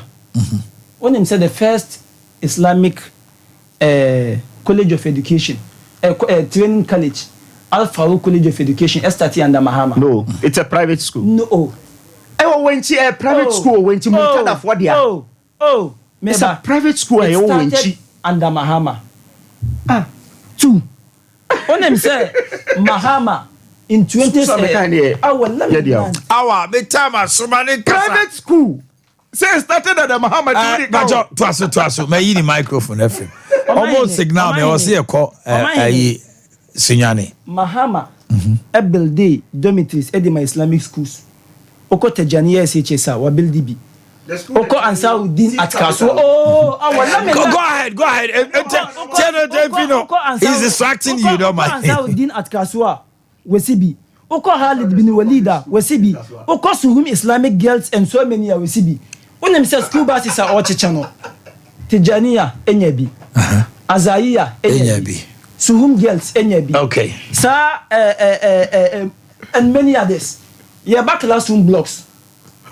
Oko New Zongo 6-unit classroom block at Mal Adam. What is he? Samadaniya Islamic 6-unit classroom block. Yen see wo. Oba Nasiudina menene ka ho asema. Yes 6-unit classroom block. Okay. Oba Watania or ka yen. Yes 6-unit classroom block. SS 14-seater toilet. So at the end of the day, let me leave it here for you. Let me say thank you to Mujiz, Madi, and then our Muhammad for that wonderful time this morning. You have done so well, and I appreciate that. Yeah, the sports Jimmy dear Brem all the way from Sinyani. Stay with us. Let's get ready to. My name is Kwesinyantich. In this region, sports is all about Sompa Sport. For the thousands in attendance and the millions watching around the world. Are you No, I was not shocked. I'm always booed. Everywhere I go, I'm booed. I like to be booed. That's why I fight hard. Because I am the king. Ready? I'm ready. This is my national flag. I'm proud of it. And I'm proud of Africa. Sompa FM.